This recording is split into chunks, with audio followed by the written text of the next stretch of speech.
Chapter 580. Yenjika felt that the lights in the wooden hut had dimmed significantly.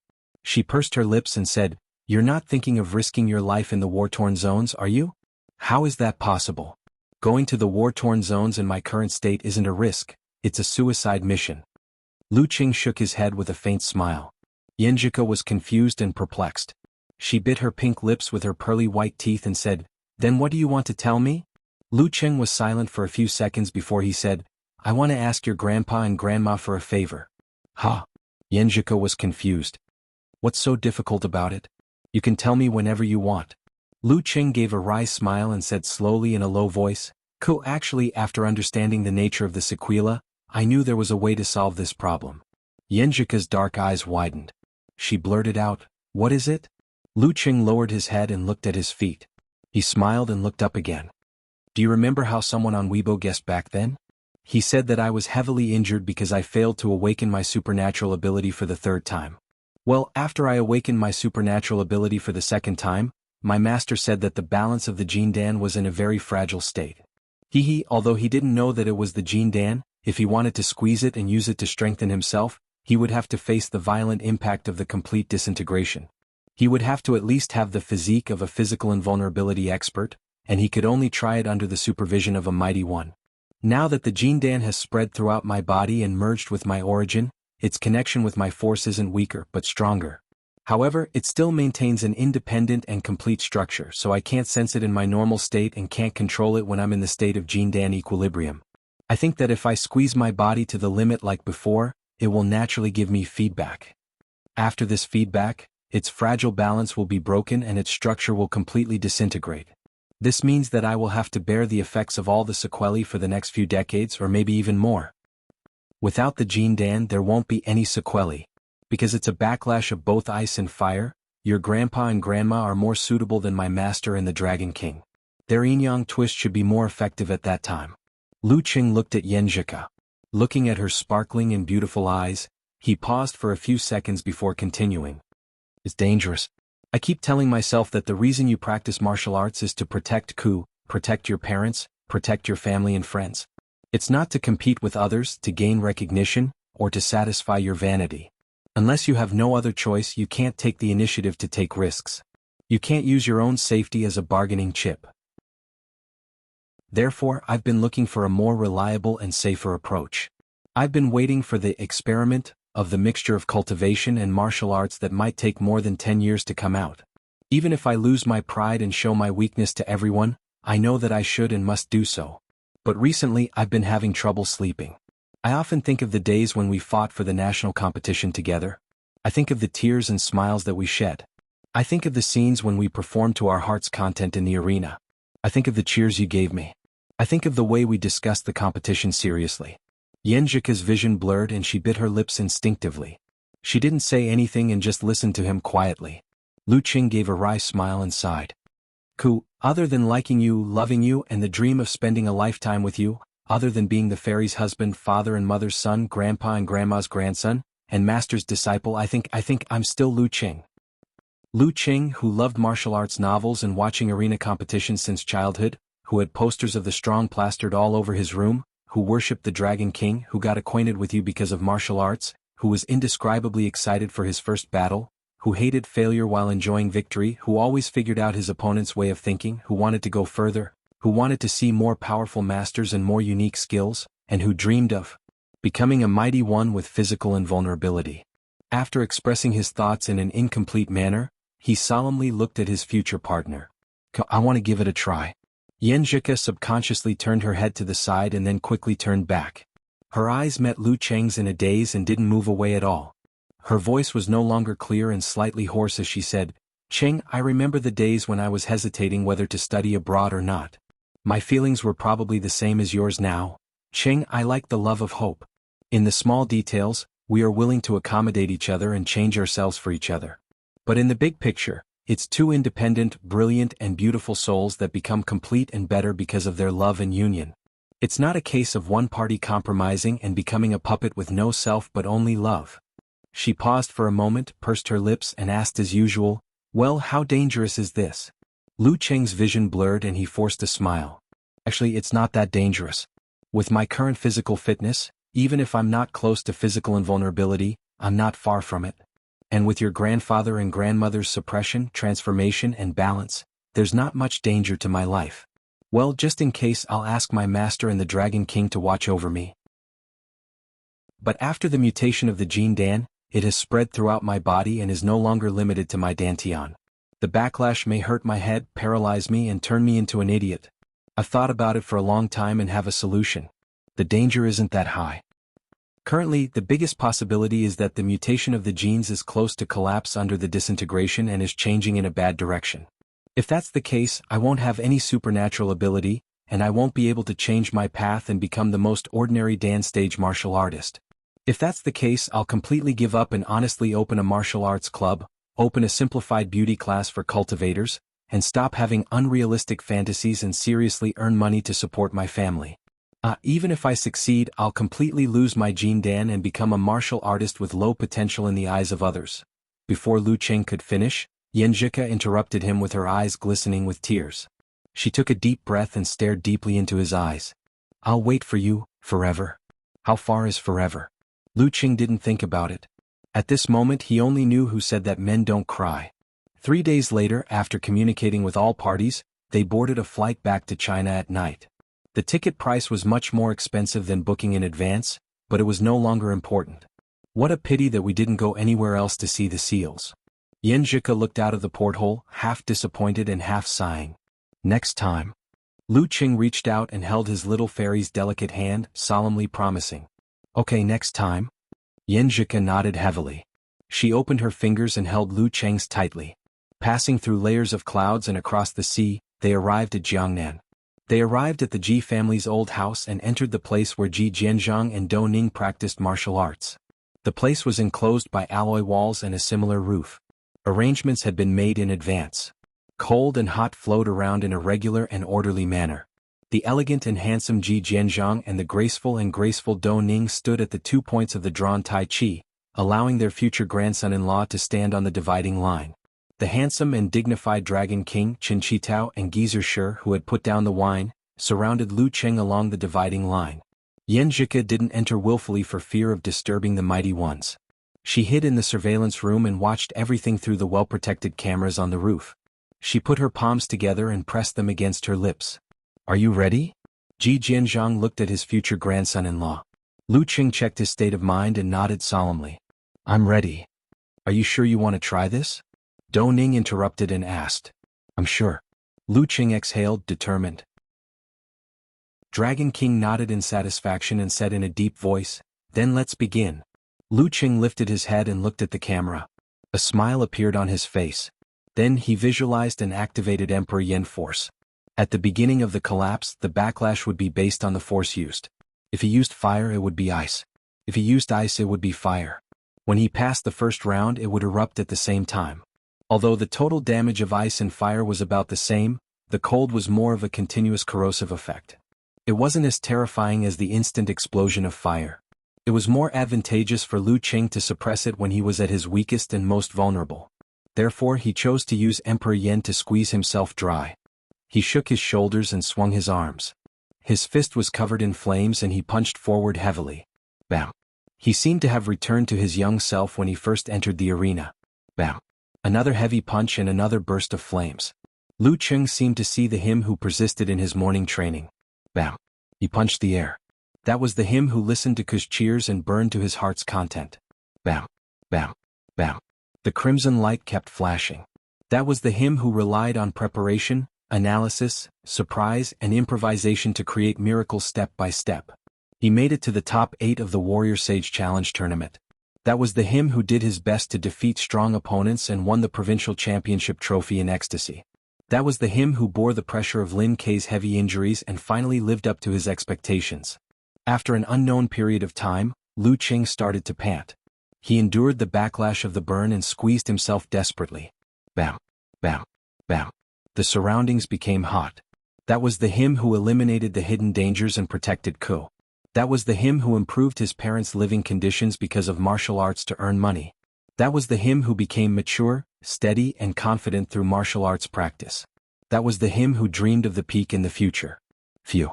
Lu Cheng's body was empty and he kept panting. He felt his fire force dry up and vaguely connected to the source. At this moment, his vision wavered. He seemed to see the him who struggled in pain. He saw the him who went from hope to despair time and time again. He saw the reality of the sea that swallowed all his pride. It was as if someone was asking in his ears, "Are you willing?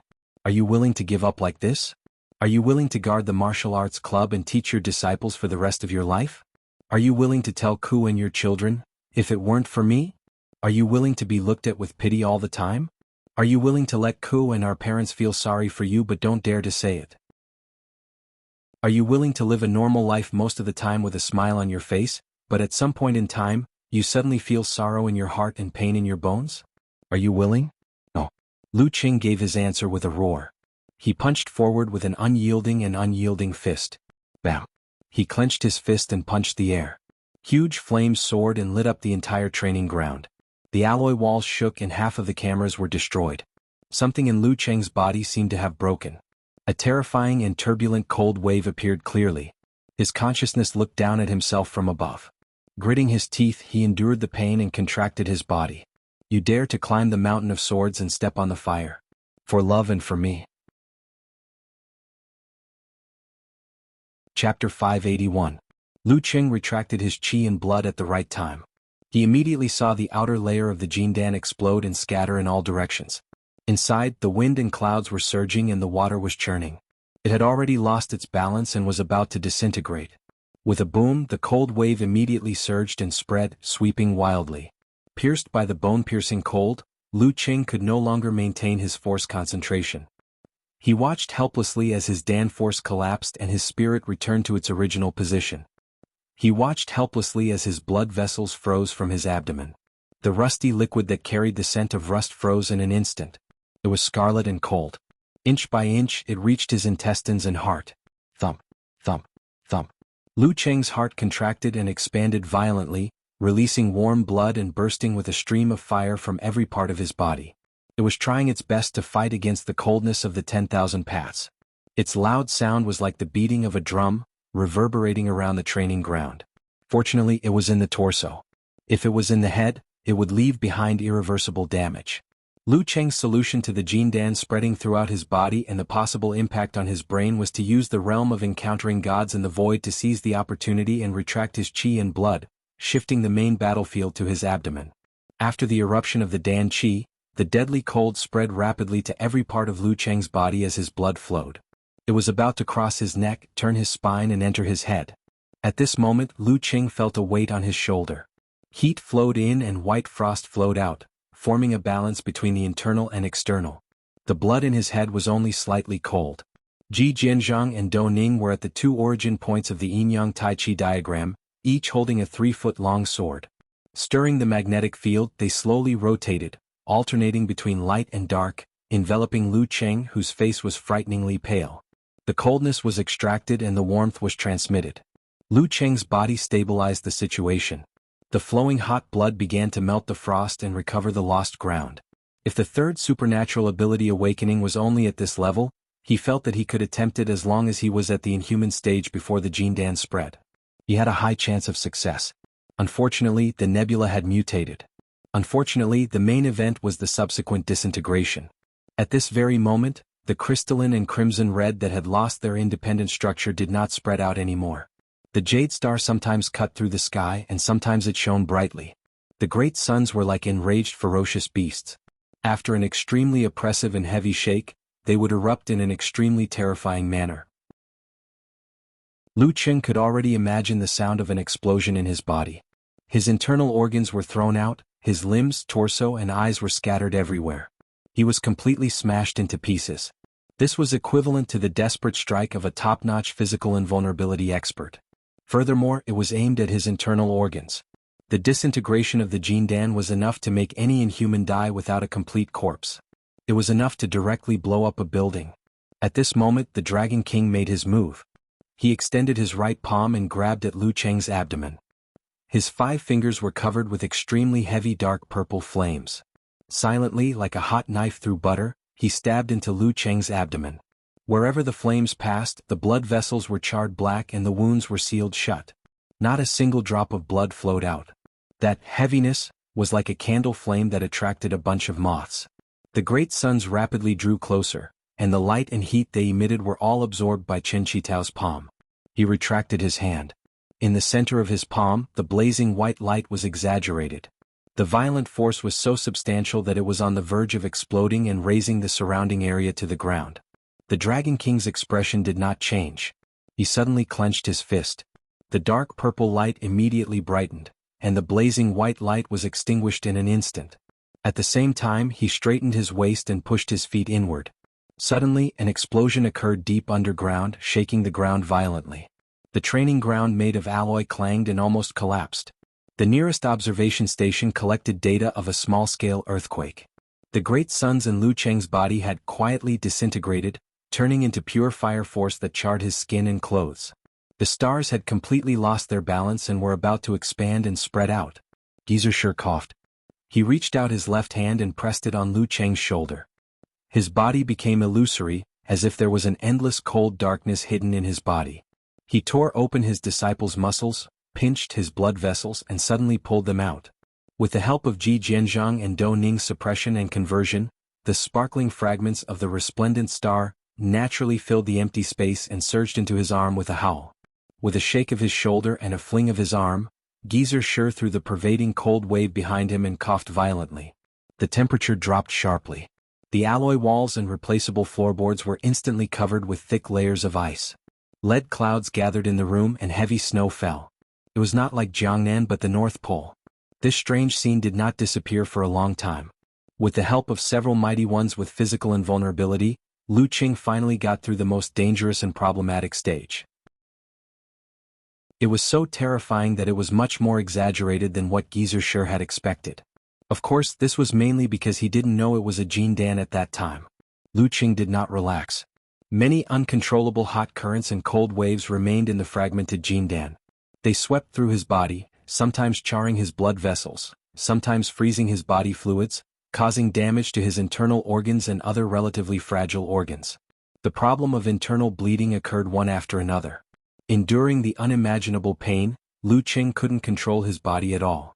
He felt as if he had become a glass doll, and cracks appeared in the tiniest places, connecting and intertwining little by little. Light and darkness intersected, and yin and yang changed.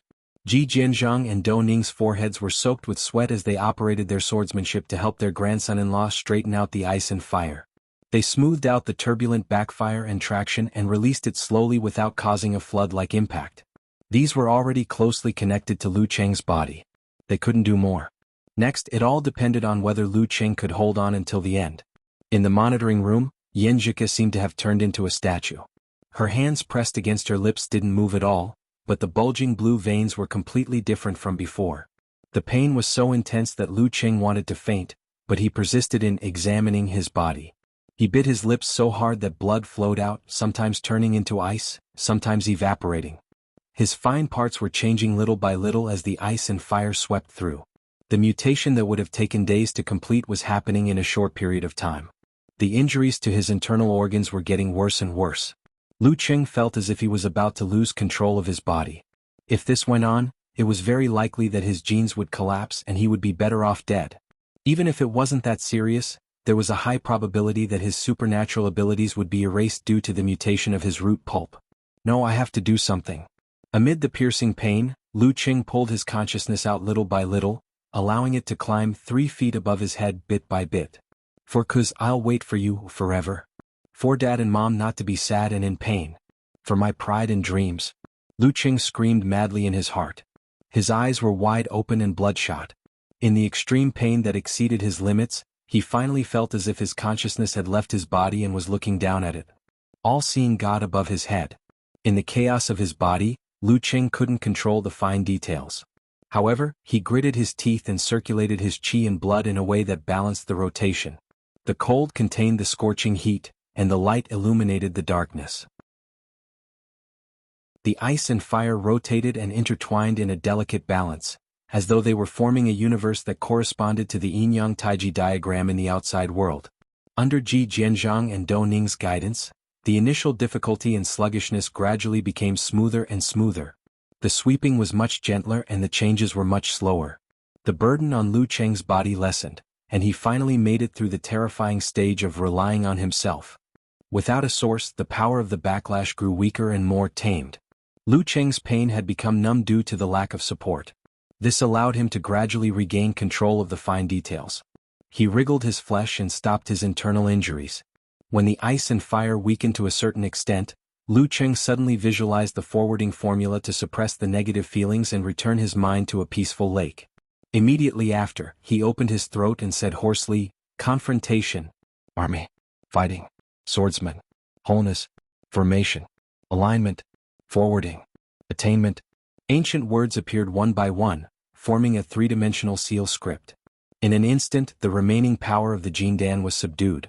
They guided the genes and mutated the root pulp to a state close to perfection. Bam! Lu Cheng swung his arms to the side and threw out the remaining power that he couldn't digest. The crimson and crystalline waves of air swept across, causing the ground to be a mixture of charred and frozen. Balance everywhere. Balance everywhere.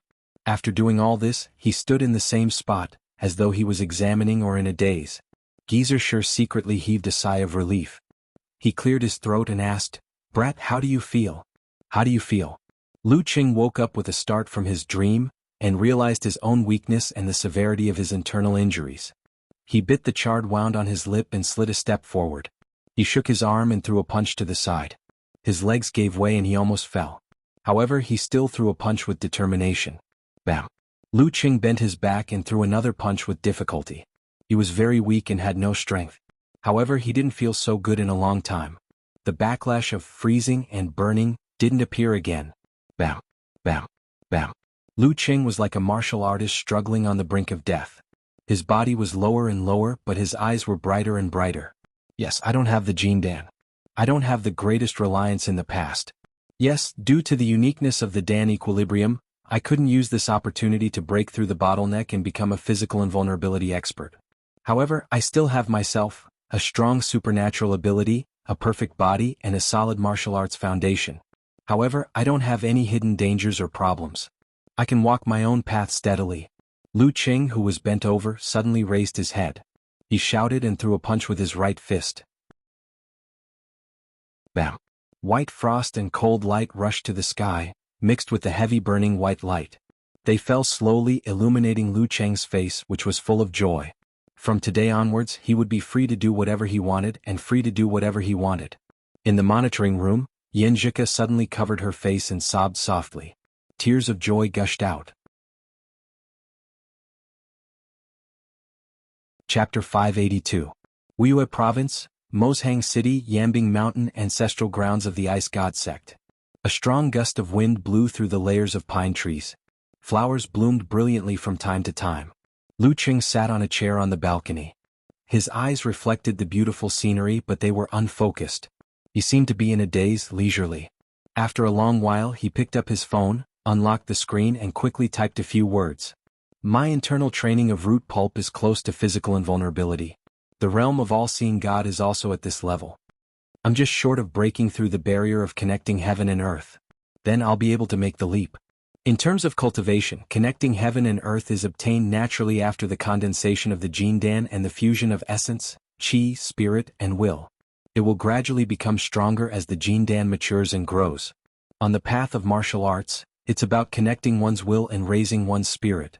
Through the normal interaction between the body and the outside world, one can find a way to influence the heaven and earth. The reflection of the surroundings in the ice mirror is a simplified feature.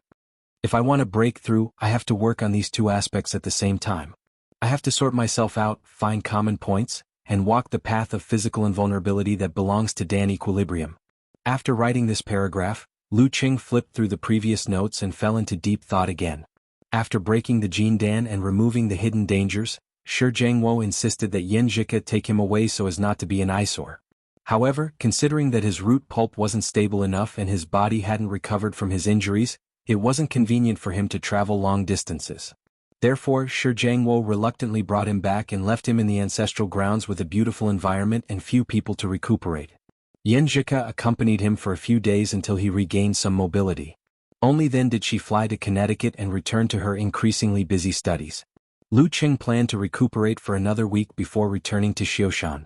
He would stay at home for 10 to 20 days to accompany his parents before returning to America. He would be far away from attention and focus on his recovery. Of course, after confirming that there were no problems, he immediately called Chi Fong and told her that he was almost fully recovered thanks to the advancement of technology and martial arts. As for his friends, he couldn't inform them one by one, nor could he explain in detail.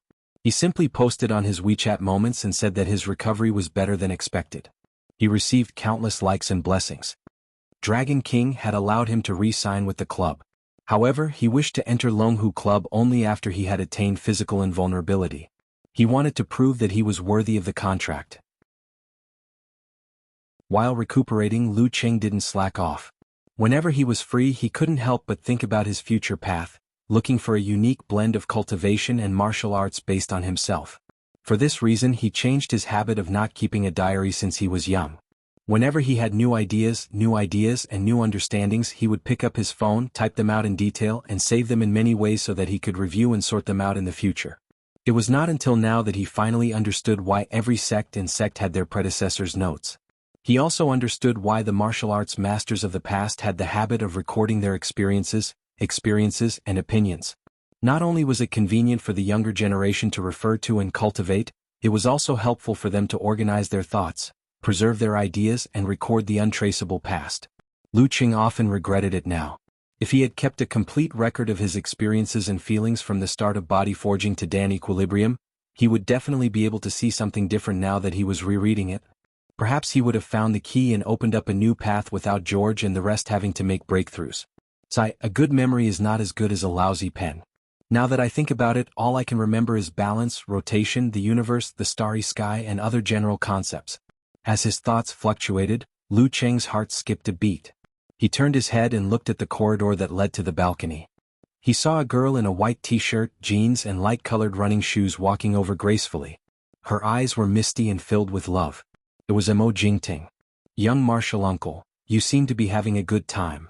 She walked over with a faint smile, pulled out a chair and sat beside him. She picked up the teapot, flipped over the cup, and poured herself a full cup. While doing all this, she kept looking at Lu Qing with interest and curiosity. She didn't expect to meet young martial uncle, whom she hadn't seen in a long time, when she took a break from work to come back to the mountains for a holiday. He doesn't look too good and looks sickly. It seems that the injury back then was more terrible than the rumors said. It's been more than half a year and he's still so weak. Also, Master had mentioned that the most serious and troublesome thing for young martial uncle was the sequelae. It was said that he would lose most of his combat ability. Thinking of this, Mo Jingting felt that she was no longer as restrained and cautious when facing Lu Qing as before. They seemed to be able to talk to each other as equals again. "Aren't you busy with variety shows? Why are you here?" Lu Qing asked with a plain smile, enjoying the mountain breeze. Just a while ago when he was chatting with Ko, she mentioned that a variety show was very popular recently. The status of the participants had risen a level, including Mo Jingting. Mo Jingting sipped her tea and turned to look at the sea of pine trees. She replied with a sigh and a smile, "If you're tired, just go home and rest. It's quiet here and the air is good. Every time I stay here for a few days, my mood will become very good." After pausing for a few seconds, she asked casually, "Young martial uncle, are you here to rest?" "Yeah." Lu Qing didn't hide it. Mo Jingting retracted her gaze and smiled thoughtfully. "At that time, I had just entered the music industry and felt that I was full of energy, had a loud voice, and had excellent control of my abdominal cavity and other body parts. I was considered a good singer in the KTV and didn't care about singing skills. In the end, when I entered the recording studio for the first time, I almost broke down and cried all the way back to the apartment. After that, I put down my pride and studied seriously with the instructor for half a year before I was considered a beginner. From then on, I knew that there's no obstacle that can't be overcome. It all depends on your attitude." Lu Qing almost laughed and shook his head slowly. "You don't have to comfort me in such a roundabout way. I'm fine now. I'm really fine now." Mo Jingting giggled and said, "Young martial uncle's mental fortitude is great." She didn't dwell on this topic and suddenly had an idea. She smiled and asked, "Young martial uncle, are you interested in doing business?" "Ha!" Lu Qing was a little unaccustomed to the sudden change in topic. Mo Jingting chuckled and said, "You know that there's a big film company in the sect, right? In the past 1 or 2 years, online TV series and movies have been developing very quickly. I plan to start a business with my senior brothers and senior sisters to test the waters in this area. When the time comes, each of us will invest a sum of money and go to the sect fund to raise funds. If it develops well, the sect's film and television company will buy it. If we want to sell it, we can sell it. If we want to keep a certain amount of shares, we can keep a certain amount of shares. We're all family, so it's easy to talk to each other. No matter what happens to young Marshall Uncle in the future, just based on his inhuman stage and the two mighty ones with physical invulnerability behind him, even if they don't take money, they can get a share. However, there's no need to say that out loud. This is poaching from the Ice God sect. Lu Qing was speechless. He took a sip of tea and said, "Forget it. You guys do it yourselves. Don't drag me in." "Really?" Mo Jingting was surprised. "This is a good thing for free and young Marshall Uncle doesn't want to accept it. If I'm interested in the future, I'll look for you guys again." Lu Qing declined tactfully. "In the future, the professional cuckoo will be in charge of the family's investments. I don't need to blindly get involved and waste my energy. Wouldn't it be better to spend my time thinking about physical invulnerability?" Seeing that young Marshall Uncle's attitude was gentle but firm, Mo Jingting didn't say anything more. After exchanging a few pleasantries, she got up and left. She walked along the corridor towards her fixed residence, her heart full of doubts. That's weird. In young Marshall Uncle's current situation, shouldn't he be looking for a way out and find ways to make money for the rest of his life? Shouldn't he hit it off with us immediately? Why isn't he moved at all? He didn't even ask about the price? Is it because the blow is too big and he's so disheartened that he doesn't want to do anything? Lu Qing didn't care what Mo Jingting was thinking.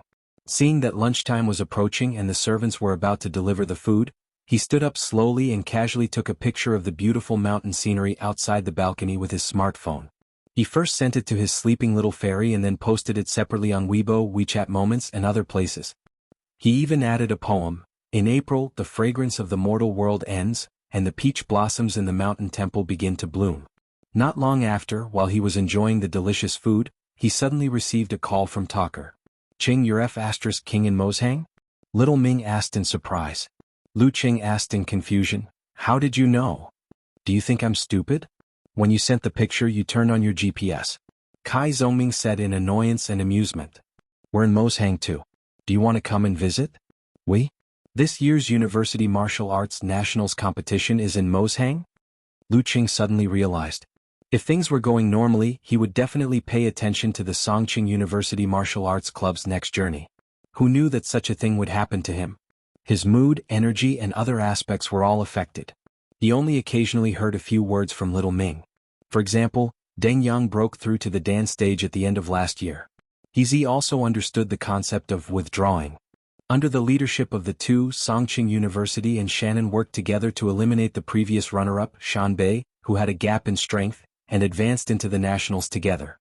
As for where the nationals would be held, he forgot to ask at that time and didn't remember to check later.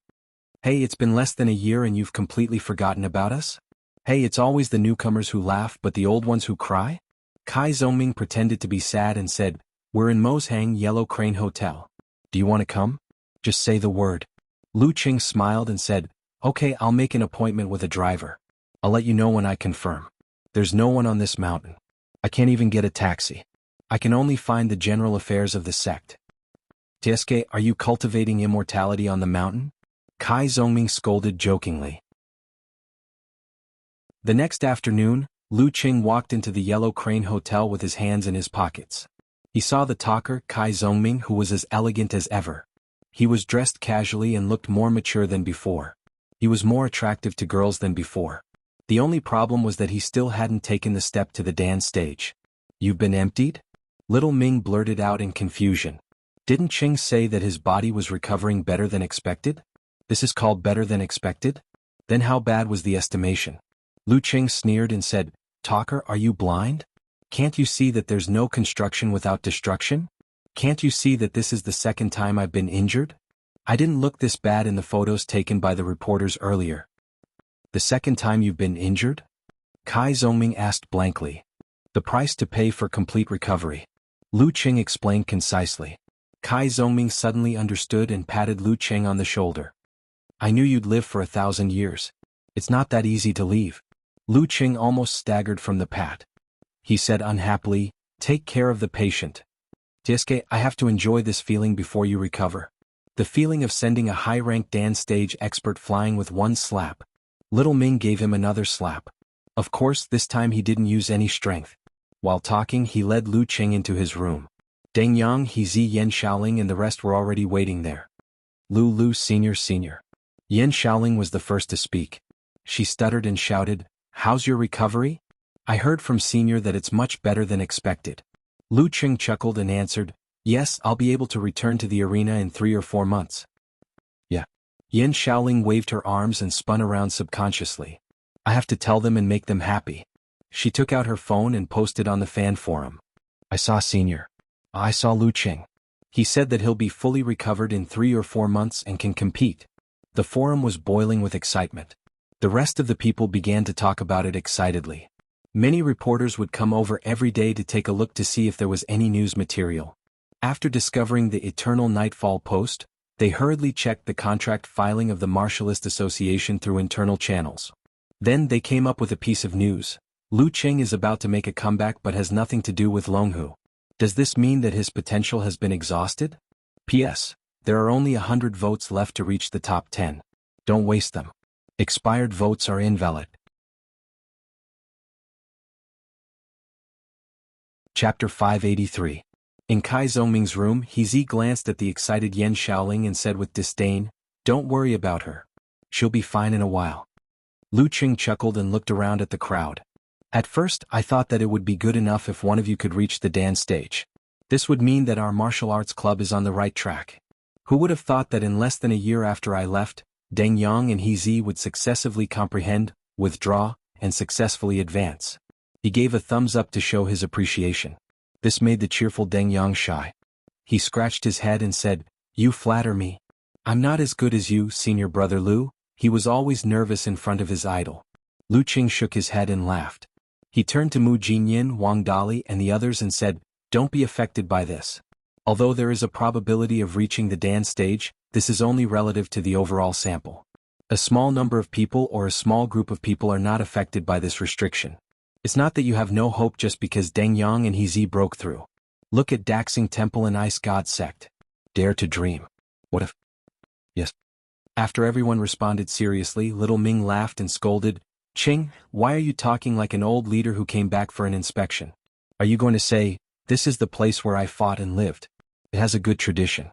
I hope everyone can show that they can bear hardships and fight well." "Talker, I think it's a pity that you don't want to be a crosstalk artist." Lu Qing was used to teasing him. Kai Zhongming had decided to go back to his hometown and take over his father's company after graduation. When the time came, he would consider liquidating the company and changing careers. Because his body was still weak, Lu Qing didn't stay for long. He and Kai Zhongming found a quiet and secluded place to drink tea and chat until the evening. La la la la la la, Yan Shaoling paced back and forth in the room, her excitement written all over her face. She picked up her phone and browsed the forum. Suddenly, she saw a link from "All the Good Names Are Taken by Dogs." The title came into view and flashed by. Yan Shaoling suddenly frowned and clicked on the content. The reporter wrote, "According to sources close to Lu Qing, the former Heavenly Son will recover in 3 or 4 months and step into the ring again. You are the past, your whole family is the past." Yan Shaoling cursed inwardly and continued reading. According to the feedback from the Martial Artist Association, Lu Qing hasn't signed a professional contract with any forces, including Longhu. In other words, he's a free fighter. With the strength, realm and potential that he has shown in the past, although it will take 3 or 4 months for him to fully recover, there will definitely be no shortage of pursuers. The various forces should have waived their checkbooks and tried to recruit him. Unfortunately, we did not see that. Does this mean something? Could it be that in the eyes of the major forces, Lu Qing is a risky investment and no longer possesses such terrifying potential? That's right. A high-ranked dance stage fighter is definitely an honored guest of various forces. However, in the eyes of the teams participating in the top professional competitions, their value is just SOSO. Do they lack in humans? Not lacking. They are only lacking future experts with the potential to break through to the physical invulnerability stage. Lu Qing's cold reception might reflect something. After reading the report, Yan Shaoling's mouth gradually turned into an O shape. She vaguely guessed that the source of the reporter's information was her post. However, she never thought that a simple sentence of hers could generate so many things. It's a waste of talent if you don't write novels. Puffing up her cheeks, Yan Xiaoling quickly scrolled through the comments and reposts. A serious injury that took an entire year to recover. How can it be possible without leaving behind some problems and losing some of his potential? How depressing. It's so depressing to think that a heavenly son of the era who braved the wind and waves has become an old inhuman who failed time and time again. This tells us that life is full of surprises and that we should enjoy ourselves while we can. To the girl above, do you want to meet me? Seriously. Does Lu Cheng need your sympathy? He is an inhuman mighty one. Even if he can't break through to the physical invulnerability stage, his future life will definitely be better than yours by 100 or 1,000 times. To be honest, if Lu Cheng isn't so focused on the top professional competitions, he can choose any second-tier team he wants. Poison Milk Hierarch, what do you think? The profile picture of Poison Milk Hierarch was a shiny round head. He reposted twice in a row. What can I think? I haven't seen Lu Cheng and I haven't gotten any reliable information. What can I think? Do I look like the kind of person who would make wild guesses without any evidence? However, I think of the past. There aren't many cases of martial arts geniuses breaking their wings halfway through, but it's definitely not rare either. Most of them can only muddle along in lower-tier competitions and slowly fade into the crowd. Phew, I'm a little relieved to hear that. Yan Xiaoling swiped with her thumb and read more comments. Lu Cheng is pretty popular. Many of my friends like him. Even if he were to fight in second-tier professional competitions, I think he would still be able to make the headlines frequently and not fade into the crowd. Previous poster, you're wrong. There are only two kinds of martial arts fans like. One is a famous physical invulnerability mighty one, and the other is a genius with extraordinary potential who can break through to the physical invulnerability stage in the future. If Lu Cheng were to remain at the inhuman stage for a decade or so, how many people would continue to like him? Every year there are new, talented, and even good-looking little fresh meat. Who would waste their energy on a has-been heavenly son? Let's not talk about a decade later. Just look at how quiet Lu Cheng's fan forum is now after that Weibo post. How many people are still following him? A martial artist with no hope is like an ice cream dropped on the ground. Who would bend down and lick it? So you're right. This world is just that cruel. Of course not. Yan Xiaoling muttered silently and switched back to the forum. Howling into the sky expression. That despicable reporter, what's his name? I'll remember you. I must do something. She felt that her little chest was about to explode. In the past, she had seen news that slandered or made up stories about Lu Cheng. Although she was very angry, it was never as bad as this because the source of the news was her post. Little Changya, calm down, calm down. Here there's a kitchen knife. Brahmin didn't understand the situation at first, but she didn't mind watching the show. Little Changya, Nye Chi said thoughtfully, you're in Moshang, right? I'm here too. Why don't we meet up and discuss what to do? I'm going to kill that reporter. Yan Xiaoling was still in her own world. Sister Chi-Chi, do you want to meet up? Count me in. Count me in. I'm very close. I'm in my first year of high school. I can apply to watch the nationals. Brahmin chimed in excitedly. What are you talking about? Yan Xiaoling was at a loss. After scrolling up and down, she said, Me too. Then let's ask the others. Lu Cheng is about to enter the arena again. We have to do something. Nye Chi said with uncertainty. Yan Xiaoling immediately at D. Unparalleled Dragon King, Wonton Seller, Naive Innocence and the others. Brahmin went to a few groups that had become quiet and asked repeatedly, Lu Cheng is coming back. Lu Cheng is coming back soon. Is there anyone who wants to discuss what to do in the forum? If not, I'll ask again later. For a moment they who were still active were full of enthusiasm and rejuvenated 100 times. Back at the halfway point of Yambing Mountain, Lu Cheng also saw the news. He even received a lot of detailed messages asking about his recent situation. All of them replied with better than expected recovering. Shaking his head, he exited the news. After half a year of torment, he was already able to face such groundless descriptions with a better attitude. Except for the first sentence, the whole news was filled with imagination and I think. Even if he retorted, he wouldn't know where to start. If he was really full of flaws, then there would be no flaws. Moreover, the question of whether or not one had potential was not something that could be said with words. Arguing with a reporter in his field of expertise could turn white into black. At present, the only and best way to fight back was to find a way to make the great leap and become a mighty one with physical invulnerability. At that time, it would be the most powerful slap in the face. I'll work hard for my little fairy and for myself. Lu Qing put down his phone complacently. At this moment he received a message from Kai Zhongming. Talker asked, "Are you coming to watch our match the day after tomorrow?" "Of course, I've already got a guest ticket," replied Lu Qing with a smile. In the hotel, Yan Shaoling and the rest cheered excitedly behind and beside Kai Zhongming. 2 days later at 7:30 p.m. Xiling Martial Arts Stadium. Lu Qing entered through the guest entrance and walked along the passageway to find his seat. He didn't wear black-rimmed glasses or disguise himself. He appeared in front of everyone in his original appearance. This was the first time he appeared in public since his injury in August last year. He felt that he couldn't hide the fact that he had gotten a guest ticket from the reporters. Disguising himself would also be useless, and it would also expose his usual outfit. His face was pale and his footsteps were a little shaky. Along the way, Lu Qing received many looks of sympathy, pity, lamentation, and regret. He also received many looks of schadenfreude and those who didn't mind watching a show. After climbing mountains and wading through rivers, he finally sat down. He didn't care about the others and cast his gaze on the arena and the big screen. He watched the replays of yesterday's match, the introductions of today's team, and the advertisements. At 7:40 p.m., Lu Qing saw from the corner of his eyes that 2 people who looked like reporters were trying to approach. When he was about to order the security personnel to separate them, he suddenly saw the image on the big screen change and he appeared. That was the young and inexperienced version of himself when he stepped onto the arena. That was at the beginning of the Little Martial Sage Challenge tournament. What's going on? Lu Qing stared blankly at the screen, only to see the images constantly changing. It showed him fighting against Invincible Punch, being defeated by Iron Palm, winning against the former professional ninth pin road to the arena, and defeating Yi Yaoting with a terrifying outburst. Some were photos, some were clips, and all of them replayed the beginning of his martial arts. Next, Lu Qing saw himself defeating Yimo and putting his finger to his mouth. He saw himself losing to Zhou Jingquan. He saw himself defeating strong opponents to win the provincial youth tournament. He saw himself when he first met Peng Liyun. He saw himself when he tied with Ren Li. He saw himself when he finally defeated the Big Devil and lifted the Feitian Cup. He saw himself when he fought against the Inhumans during the King of Four Nations competition. This continued until he defeated the monk of Daxing Temple in the Battle of the Kings.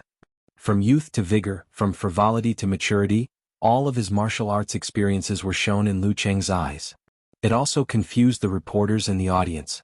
At this time the video came to an end. Some people appeared alone, some in groups. Some were Yan Shaoling and Little Wanton, some were men and women he didn't recognize. Their backgrounds were different from each other, and their appearances were unique from all over the world. They appeared separately and shrank into a small frame, side by side. Finally, on the screen hundreds and thousands of people shouted in unison, shaking the whole arena. Lu Qing. As the reporters trembled, the opposite stands also burst into a shout. Lu Qing. Lu Qing looked over subconsciously.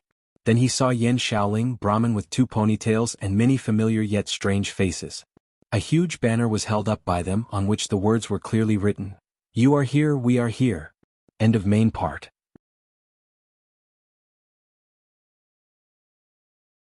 Chapter 584. Early June, Connecticut City, somewhere in the Holy Top Church. At the front of the church was a towering cross. The seats on both sides extended all the way to the door. Almost all the seats were filled with believers. The dome in the sky was grand and spacious. The walls and windows were narrow and colorful. Rays of sunlight seeped in, bringing a sense of solemnity. A bishop was holding a scripture in his hand. He was preaching slowly in a grand and dignified voice, guiding the lambs closer to the light of heaven. The whole scene was sacred and extraordinary. It made people forget their daily troubles and obtain spiritual sustenance. At this moment, Lu Qing, wearing a white t-shirt, casual pants and sneakers, walked in from the door. He put his hands in his pockets and took a few steps forward. He looked around and found an empty seat at the back. He didn't clasp his hands or lower his head like the believers present. Instead, he closed his eyes and leisurely used his ears, spirit, and soul to sense everything around him. Because of the discussions on the internet, he became a hot topic again. He didn't dare to stay long in Xioshan. A few days later, he flew to Connecticut City. After more than a month of rest, he had recovered most of his strength. The reason he came to the Holy Top Church to observe the ceremony was not because he wanted to convert to God. For a martial artist like him who had a firm will and knew what he wanted and what he was fighting for, faith was faith. He would never rely on an illusory god for the peace of his heart and the path of his future. During this period of time, Lu Qing had been here to observe and comprehend. According to Geezer Schur, all training methods would lead to the same destination in the end. Lu Qing felt that the next step of combining martial arts and cultivation, which was also the important step of advancing to physical invulnerability, might be to focus on the word sameness. Because of this, he decided to broaden the scope of his study and not limit it to cultivation and martial arts. Through the church rituals and martial arts sects, he could find the common ground, the meaning of the word sameness, and the essence of improving himself. From there, he could gain a strategic advantage. Lu Qing closed his eyes and listened carefully. His will was 3 feet above his head. In a state of concentration and detachment, he read the changes in the ritual environment and the spiritual stability of the believers. After a while, the choir began to sing in a neat, holy, and lofty way. With the help of the special design of the chapel, the audience seemed to be immersed in the baptism of the holy light. The hesitation and anxiety in their hearts were swept away. In a short time they seemed to have been reborn. Lu Qing slowly opened his eyes and saw that some of the believers were already in tears. He could vaguely see milky white light rippling in the chapel, but it also seemed like an illusion. This feeling. He watched, listened, and experienced thoughtfully. He had some ideas, but he couldn't grasp the essence of it, let alone find any similarities. In a similar atmosphere, the ceremony came to an end. Lu Qing didn't stay any longer. He stood up, put his hands in his pockets, and walked slowly to the door. A man sitting in the front row of the church happened to put down his hands and looked around as if he had sensed something. He glanced around and saw the back of the person at the door. "Huh!" The golden-haired, blue-eyed youth suddenly cried out in confusion. "What's wrong, Oblak?" The black-haired youth beside him asked in confusion. Oblak frowned and replied, "That person just now looked familiar." However, he couldn't recall who it was because he could only see the back of the person. "There's no one here." The black-haired youth looked back and saw no one by the open door. "Forget it. It's nothing important." Oblak shook his head and stood up. "I have to go back and prepare for tonight's match." He and the black-haired youth, Charles, came from Europe's Brutale, a branch of the mission sect. They were currently escorting the Holy Grail on an exhibition tour in America and sparring with local grandmasters of martial arts. As one of the mission sect's main strongholds on this side of the ocean, Connecticut's activities had been upgraded to a small-scale competition to determine the strongest person below the crown. The mission sect believed that the human body had 10 primordial essences in different positions, corresponding to different symbols. When all of them were condensed, a tree of life would grow and reach the ultimate crown, which was equivalent to the physical invulnerability of China.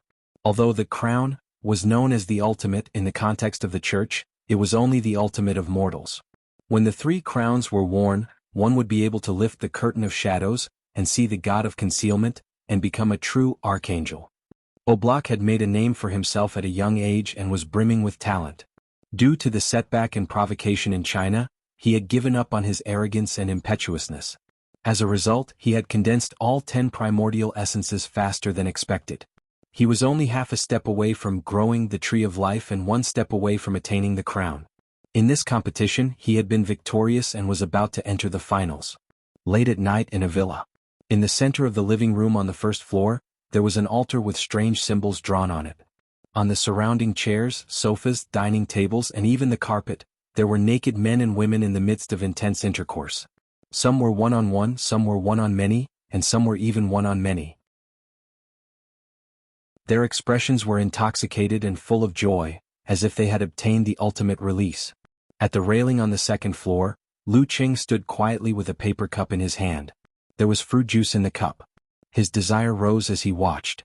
His mouth was dry as he drank the cold drink. He tried his best to restrain his thoughts as he sketched out the confrontation formula stroke by stroke, clearing his mind and body. Seizing this opportunity, he activated his kung fu and froze water into ice, turning the lake into a mirror, and making a deity appear 3 feet above his head. Looking at the scene below, Lu Qing had already shed his lust and impulsiveness. His eyes were dark and deep again as he observed calmly from the side with an aloof attitude. "This bunch of spirit cultivators sure know how to play." He chuckled to himself. This was a spirit cultivator sect that had developed properly. In other words, they obtained members through their own preaching. They didn't need to use drugs, bewitchment, or abduction to trick innocent men and women into joining them. Therefore he had no intention of being chivalrous. Moans entered his ears as the sea of flesh churned. Lu Qing gently swirled the paper cup in his hand as he observed quietly and harmlessly. He gradually gained some understanding of such a scene and such cultivation. To put it simply, this is a method to break the fixed pattern. He nodded slightly and sipped his fruit juice. Since birth, everyone is bound by various rules and requirements. Once these are broken, one's body and mind will be liberated, relaxed, happy, and stimulated. Combined with one's lust, it's equivalent to the Buddhist tantric enlightenment of lust and emptiness. It doesn't seek lust, but to break one's obsession, break one's shackles, and break the original pattern of one's body and mind. In the process, if you indulge in lust, indulge in such indulgence and indulge in the feeling of emptiness and relief after the matter is over, you will be on the wrong path. You will jump from one fixed pattern to another, forming new obsessions and new restraints.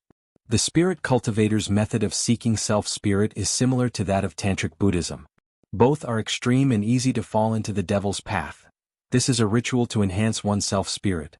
For a spirit cultivator to enter the physical invulnerability stage, one's self-spirit is closely related to one's self-spirit.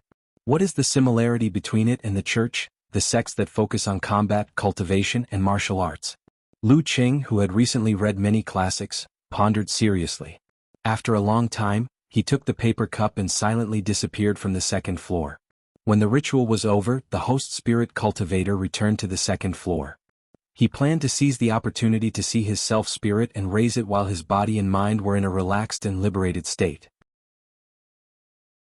At this moment he looked at the study in confusion. The window was wide open and the night wind blew in, filling the empty space. I forgot to close the window? The spirit cultivator was confused. A car sped through the empty streets at night. Smith looked ahead and asked, puzzled, Lu, why would you want to watch a devil's ritual? Lu Qing pressed his lips with his right hand and casually made up a story. Devils have their own logic. Only by understanding them can we defeat them. You've become more and more mysterious recently. Smith shook his head and sighed. He was a Puritan passed down from his ancestors, and hated the activities of spirit cultivators. Without further ado, Smith asked, there are 2 more places. Where to first? Lu Qing thought for a moment and laughed self-deprecatingly. Let's call it a night. Send me back. What a strange guy. Smith criticized silently. He turned the steering wheel and turned into the road to the North District. The next morning, Lu Qing finished his training. Wiping his sweat, he walked back to the house and happened to see Yen Zhika coming down from the second floor with light steps. Have you felt any obvious nourishment in your body recently? He beat her to it and asked the question that he would ask every 3 to 5 days. Yen Zhika was wearing a t-shirt that exposed her delicate collarbone. She rolled her eyes and said, it's fine. Ever since I collected the 9 words formula, my spirit has been improving rapidly. The effect of nourishing my body is also getting better. As she spoke, she walked down the stairs and said with her dimples, I feel like it won't be long before I can nourish my body, understand withdraw, achieve Dan equilibrium, and strengthen your foundation of blending cultivation and martial arts. Isn't that awesome? As expected of Coach Yen. Lu Qing gave her a thumbs up and praised her with a bright smile. When he first completed the cultivation and collected the 9 words formula, he purely wanted to help Ku make up for her congenital deficiency. Who would have thought that it would actually help him open up his own path? If he wanted to rely on George and the others to achieve Dan equilibrium, who knows how long it would take. And the effect of practicing the 9 words formula was also very good. His spirit had improved a lot. Recently he even felt like a charlatan. Yen Zhika pursed her lips and said proudly, but the improved spirit has been used to nourish my body. My current state is about the same as last year. I can't stay up too late. At this point she covered her mouth with her hand and yawned cutely. Then her face turned red and her expression turned fierce. She lifted her leg and kicked Lu Qing's shin. Although it was quick and swift, she didn't use much strength. Therefore Lu Qing could only smile in response. After breakfast he sent his wife to Connecticut University. After leaving Aunt Du to protect her, Lu Qing went to the martial arts club and then to the Holy Top Church to continue his observation and comprehension. Chapter 585. Holy Top Church in a small worship room. There was no choir or fancy decorations, only a dozen or so believers praying with their eyes closed. Lu Qing didn't say a word after he entered. He found a random corner and sat down, seriously experiencing the different sensations in the air. Tranquility, quietness, calmness, and relaxation drifted over, making him feel as though he was using the confrontation formula. Not a single clergyman or grandmaster of martial arts of the church. The church and the spirit cultivators place great emphasis on the creation and influence of the atmosphere. Lu Qing sized up the room leisurely and had an idea. He didn't want to disturb them, so he got up quietly and walked out of the room. He glanced at his phone that was on silent mode. Seeing that there was still some time before Yenjika's class ended, he decided to take the opportunity to visit the Holy Grail exhibition in the church museum next door, which had recently become popular in Connecticut. It was said that this was a silver cup that once contained the blood of the Savior. According to his master, the original forms of the famous deities and gods in history were often mighty ones of physical invulnerability. There were even some who had stepped into the forbidden zone. I wonder what level the Savior belonged to. Cuckoo was very interested in this matter as well. She planned to visit on the weekend, partly to broaden her horizons and partly for a date.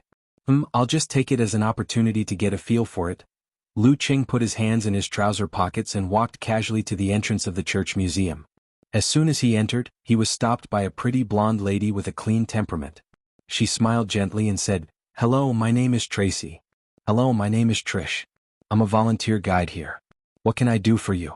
A volunteer for the church? Lu Qing had been here many times recently and was no stranger to this. He waved his hand and smiled. "It's fine, I'm just looking around. Volunteers like this are all people who inculcate words like God, salvation, and beauty. I can understand their thoughts and feelings, but I'm sorry, I really don't like it. Compared to this, I'd rather listen to Little Ming's crosstalk." The objects on display here are all related to the history of the church. It's hard to understand their true charm just by looking at them. The blonde lady, Tracy, didn't seem disappointed at being rejected. Her smile remained unchanged as she emphasized, "That works too." Lu Qing thought for a few seconds and changed his mind. This wasn't because the other party was a beautiful girl, but because he thought of a problem. After listening to her explanation, he had a plan in mind and memorized the key points. When he went on a date with his little fairy later, he would be able to show off his knowledgeable side. Wasn't this the meaning of scouting? "All right, sir, please. It's best if you look from Exhibition Hall number 1. This is the history of the spread of the Lord's Gospel, and also the history of the development of our church." Trish pointed to the far left and smiled sweetly. Lu Qing was indifferent. He followed the volunteer guide and casually stepped into Exhibition Area number 1. There were bulletproof glass display windows on both sides, inside which were various antique objects. These are the notes left behind by Saint Simon. Before the scroll of the Dead Sea was unearthed, it was the earliest document that recorded the gospel. Trish pointed at the mottled papyrus and said. Lu Qing nodded with great interest, earnestly memorizing the contents of the explanation. After taking a few steps and looking around, Trish's expression suddenly turned solemn. Her voice was filled with grief. She pointed to a single cabinet in the center of Exhibition Hall number 1 and said, "The Savior shed his blood for mankind. This is the ancient cup that once held the holy blood."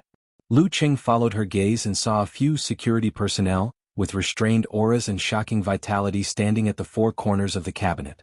They didn't move an inch. A domineering, dazzling, and superior aura came from nearby and enveloped the area. In the glass display window, there was a silver cup sitting quietly. Its pattern was simple and unadorned, and there were no traces of oxidation on its entire body. The inside of the cup was stained with a faint layer of blood. Even after 2,000 years, it still had traces of moisture. It was fresh and slow as if it was nurturing something. The Savior's blood. Lu Qing leaned closer and observed intently.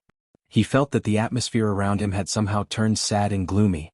The color of blood rippled continuously as though it was filling the cup, but there was nothing in it. This thing is still somewhat miraculous. Amidst his thoughts, Lu Qing's heart suddenly stirred. He smelled an oppressive and dangerous scent. Ever since he shattered his Jindan and fused a part of it, although he didn't have his greatest reliance, the supernatural abilities he mutated had received the strongest enhancement under his current limits. This included ice and fire, as well as his intuition to foresee danger. This was still a distance away from the legendary realm of cicada senses before the autumn wind blows, but compared to the past, it was no longer a small matter. At this moment, Lu Qing felt like he was in an environment before a storm. Although he didn't see it with his own eyes, he could acutely sense various signs. A gentleman doesn't stand under a collapsing wall. Leave immediately. He made a prompt decision, turned around and left, leaving the dumbfounded blonde Trish behind. Sir, wait a minute.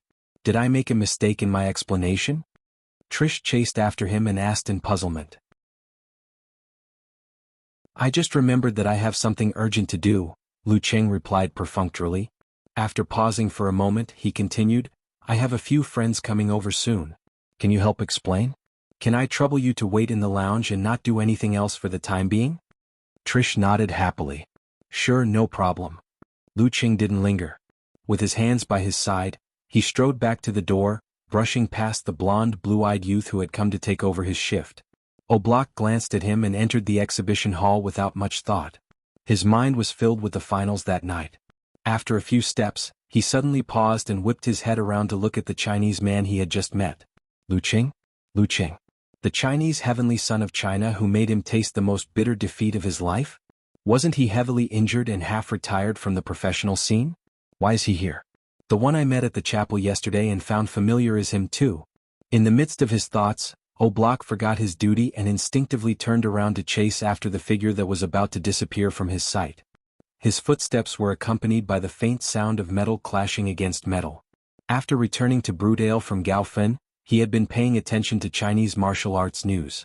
He finally found out who had defeated him and that he was a heavenly son of China who had received a lot of attention. That was why he walked out of his self-denial and had a goal. After a few years of hard work, he felt that he had the strength to challenge Lu Cheng again. Who knew that Lu Cheng would meet with an accident and fall from grace?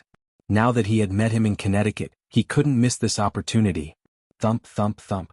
Oblak weaved through the men and women on the streets with heavy footsteps, quickly closing in on the figure he had been thinking about all this time. However, Lu Cheng's footsteps were just as fast. He couldn't close the distance.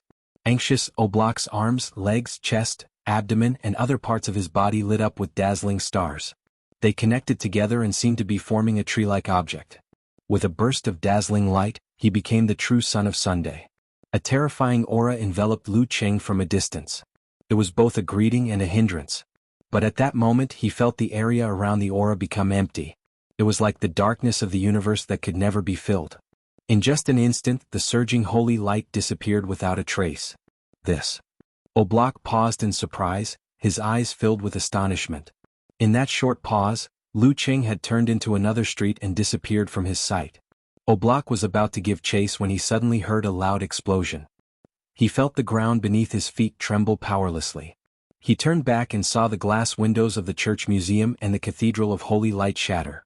Milky white light and crimson flames burst through the dome. Screams and cries rang out one after another. Something's wrong. Oblak threw the matter of Lu Cheng to the back of his mind and sprinted back to the museum. As soon as he entered, he saw half of the glass windows shattered. The floor was littered with injured, moaning lecturers and visitors. It was a mess. As he approached the raging flames, he found his good friends Johnny and Charles. One of them was lying there with wounds all over his body. He was unconscious and his life was quickly draining away. One of them had his arm blown off. He groaned in pain as he tried to stand up, but he was powerless. Oblak's pupils shrank. He didn't have time to help his companions and ran straight for the Holy Grail. The closer he got, the more tragic the scene became. When he reached the warped independent display case, he saw his teacher, Mason Walker, the leader of the Brutar Holy Grail Knights. This middle-aged man with eyes as blue as the ocean was leaning against the display case. His chest was sunken and mostly charred. He was spitting out crimson blood. The silver cup that once held the Savior's blood was nowhere to be seen. Three of the crown level. Mason Walker took a deep breath and let his words flow smoothly. Quick, go to the confession room and find the Archbishop. Tell him to inform the Connecticut government to send out all the crown-level mighty ones and seal off the roads out of the city. With the help of satellite detection and positioning, we need to find the Holy Grail as soon as possible. Okay. Oblak nodded vigorously. Without asking any more questions, he turned and ran in the direction of the Holy Top Church. He now understood why the robbery of the Holy Grail happened at this time.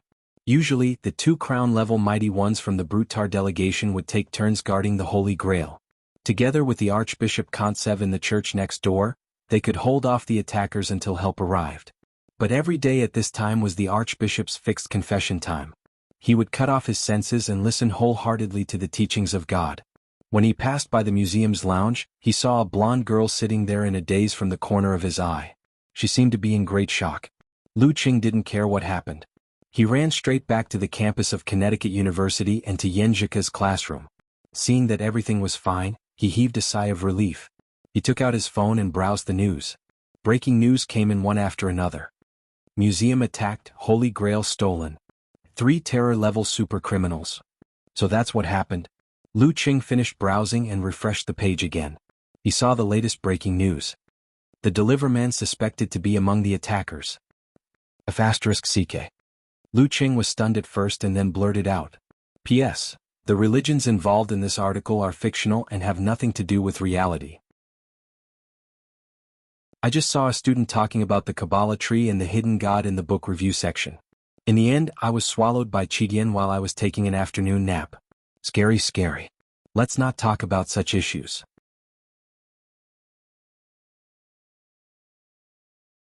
Chapter 586. After seeing the words, "deliver man," Lu Qing didn't know whether to laugh or cry. He thought, the one who cheats others will be cheated sooner or later. Back then, he was still proud of the fact that there were many imitators of the deliver man and that he had successfully cleared himself of suspicion. But in the end, such a huge scapegoat fell from the sky. Damn it. Luckily, everyone knows about my damage potential due to my serious injuries. No one will believe that I can suddenly become a terror grade, which is the equivalent of a physical invulnerability mighty one. I won't take the blame. Lu Qing heaved a long sigh of relief. He turned to seriously pondering the matter. The more he thought about it, the more puzzled he felt. Strange. He muttered, frowning. There were 2 strange points. First, the greatest value of the Holy Grail was that it was stained with a little of the Savior's blood. It was of great symbolic significance and enlightenment to the various branches of the mission sect. For practitioners of other systems such as martial artists, it could at most be used as a reference to draw parallels. It was an item that was worth losing. As for the research institutions of major countries, they had no lack of similar items rooted in their own country. There was no need for them to get the Holy Grail. Second, the attacker chose to attack at a relatively busy time in the morning. This was indeed the time when the security system was most likely to be negligent. But it was also not a good time for them. It was too eye-catching and obvious. They couldn't kill people calmly, remove the surveillance, erase the traces, and eliminate the influence. They would definitely leave behind many clues. With so many physical invulnerability mighty ones in Connecticut and many with amazing means, they would be in great danger if they couldn't leave the area immediately. And it wasn't easy to escape from Connecticut immediately. No matter how fast a physical invulnerability mighty one could run, they couldn't outrun the speed of radio transmission. In broad daylight, the Connecticut government wouldn't be slow to respond. As long as they mobilized their so-called terror-grade mighty ones to cooperate with the police and the National Guard to seal off the main entrances and exits, check the strength of the passers-by, one by one, and prevent them from taking advantage of the situation. In addition, with satellites and other high-tech equipment monitoring the farmland, lakes, rivers, and other sparsely populated areas, it would be very difficult for them to leave the country without any means of control. In other words, this was a matter that risked many times more than the benefits. That was why the Brutal delegation dared to have the real Holy Grail on tour in America. Another purpose? Lu Qing shook his head slightly. He couldn't figure it out no matter how hard he thought about it. The Holy Grail had been in Brutal's possession for hundreds of years, but they had not produced any valuable results. Who would be willing to take the risk for an illusory hope? Since he couldn't figure it out, he couldn't be bothered to think about it. In any case, it had nothing to do with him. Lu Qing lit up the dim screen of his phone and shared the entire story with his little fairy girl, who was still in class. He also informed the military liaison personnel. Incidents involving physical invulnerability experts were worthy of the attention of the country. At this moment, Connecticut had entered the highest state of alert. All departing flights at Orion Airport were postponed, and all departing passengers were rechecked to confirm their strength. On the bridge across the river, police had set up checkpoints to prevent cars from passing by. Below, warships patrolled back and forth, scanning the water with sonar and other devices. On the other side of the river, a white-haired old man with arms thicker than the legs of others was sitting in the back of a nanny van. He was resting with his eyes closed in case of an emergency. He was none other than the Grand Elder of the Jaruga sect, Stefan. The sparkling lake swayed. Ships from the naval base spread out, using all kinds of high-tech equipment to complete the blockade. On the deck of their flagship, a brown-haired middle-aged man in a general's uniform crossed his arms and looked coldly in the direction of Connecticut. The ripples around him stopped, sparkling. Satellites outside the atmosphere were closely monitoring the places where the city was connected to the farms, the wilderness, and so on. Once a person appeared, they would immediately report and track him. Other than that, there were other arrangements. Because of the existence of powerful humans, the development of technology had always been in the direction of restricting them. In the church museum with broken windows and a dome that exposed the sky, Archbishop Kontsev, who was obviously of Latin descent, stood in front of a warped display case. He sighed. The Lord often teaches us not to overlook today's misfortune because of yesterday's good fortune. We have been careless because nothing has happened before. Yes. Another crown-level strongman from the Brookdale delegation, Townsend, drew a cross in front of his chest in sincere repentance. Normally, when the Archbishop was confessing, he should have been with Mason Walker. But after so many days of smooth sailing, everyone felt that everything was normal and that there would be no accidents, so he was lazy. Oblak stood quietly by the side, waiting for the notification from the Connecticut Command Center. At this moment, he felt something and turned his head to look at the entrance of Exhibition Hall Number 1. He saw 3 men in black robes slowly approaching. The leader was tall, with indiscernible wrinkles on his forehead, eyes, and cheeks. His hair and eyes were pale white. Oblak glanced at him and felt that he was very close, very noble, and very trustworthy. On the left side of the old man was a man with emerald eyes and an illusory aura. He had a scholarly air about him. He was the light mentor of the spiritualist order, Lucas. Could that be the world-famous grand mentor of the spiritualist order, Cisco? After making eye contact with Kantsev, the old man smiled and said, "I'm here to meet the spirit of this place."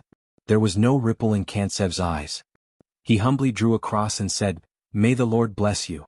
"What a vicious curse," said the old man with a smile. "Wherever they go, they leave traces. I believe that the 3 attackers will be caught. This is a challenge to the order of society. This is a challenge to the stability of America and Connecticut. The Holy Grail contains the blood of the Savior. It is closely related to us."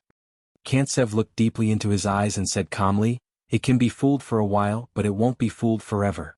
2 days at most. Cisco, I hope this will help you."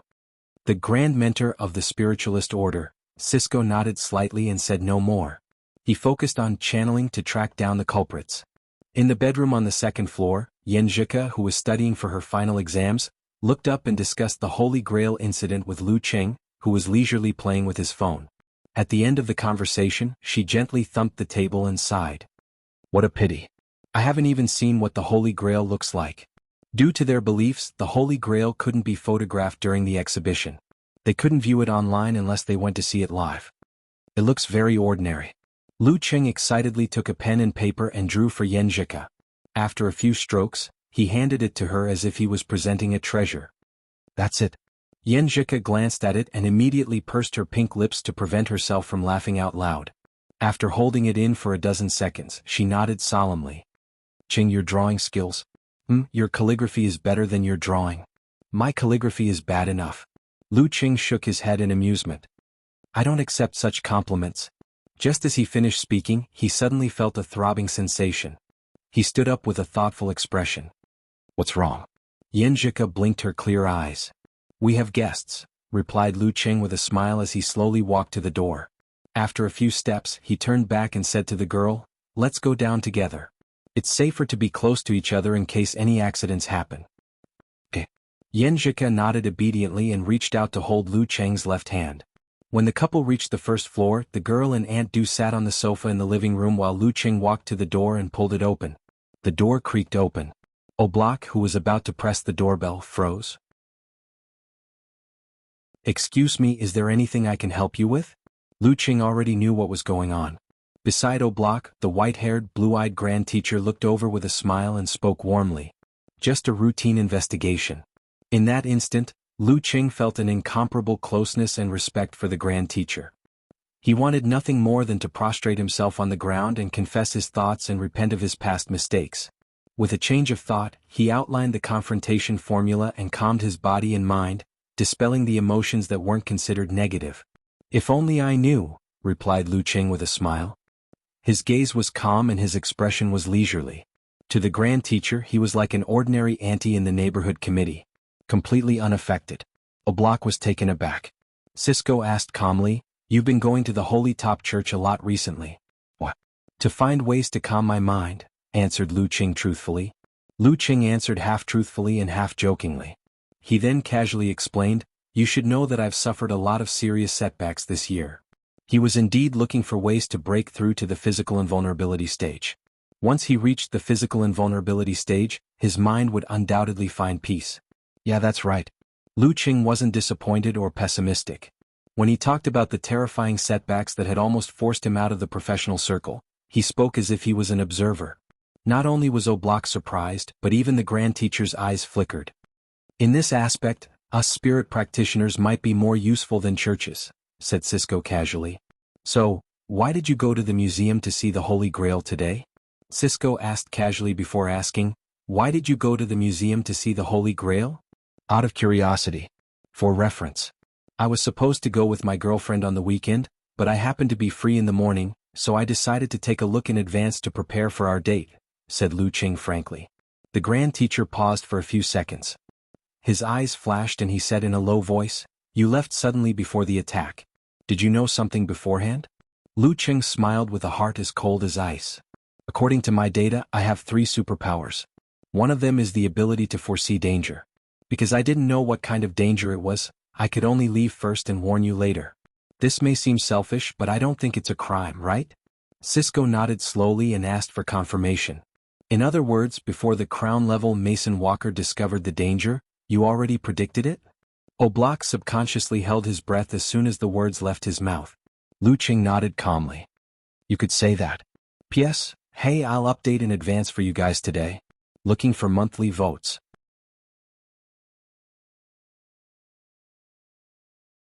Chapter 587. You can say that?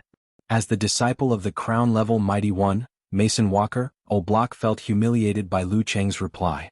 However, when he looked up, he saw that Lu Cheng was neither arrogant nor boastful. Lu Cheng was describing the menu calmly, as though he was describing what was on the menu tonight.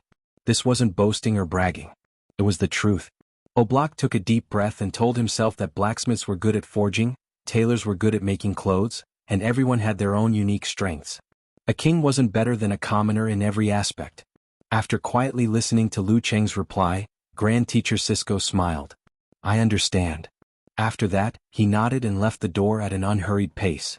Oblak was in charge of the aftermath. With a solemn expression he said to Lu Cheng, "That's all for questioning. Thank you for your cooperation. If necessary we will visit again." Since the Grand Teacher didn't say anything, it meant that Lu Cheng wasn't lying. "Okay." Lu Cheng nodded casually. Oblak stared at him deeply. Without another word he turned around and chased after Cisco. Originally, he wanted to take this opportunity to bring up the matter of a challenge. However, the first reason was that the Holy Grail had been stolen, which was a serious matter. As a member of the Order of Knights, he couldn't just think about his personal matters and ignore the bigger picture. The second reason was that he suddenly felt uncertain in his heart, as if he had lost his confidence. That was why he didn't say anything even though he wanted to. Although Lu Qing isn't at the crown level, he's still at the same level as me. However, he's a level higher than me. He has a sense of transcendence. Oblak's face darkened as he entered the car. After watching them leave, Lu Qing closed the door and returned to the living room. Yanjika stood up and leaned over. She mimicked Lu Cheng's tone and said, "You can say that. Qing, you're really awesome." "Why do I feel like you're mocking me?" Lu Qing looked at Ku amused. "That guy just now was Oblak, the one who came to Gaofan before. I saw in his eyes that he wasn't convinced and wanted to fight me again. I had no choice but to put on a show to scare him away. Otherwise, with only 70 to 80% of my strength, I might not be his match." "Skill, bluff." Yanjika rolled her eyes. "You still remember who he is?" "Of course. Those were the days when we traveled freely. I'll never forget it." Lu Qing laughed. "The moment I saw the Brudale delegation I remembered him. I was chased around the streets by him this morning."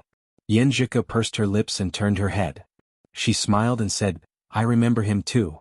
At this time, Aunt Du returned to her own room and left the place to the young couple. Yanjika looked around. She looked at Lu Qing. The meaning behind his words was self-evident. "I'll go check what's in the fridge and freezer." Lu Qing lowered his head and smiled. As he walked towards the kitchen he thought, there are still some dumplings and noodles left from yesterday. Should I make dumpling noodles? What are you doing here? Lu Qing took off his apron and put it on.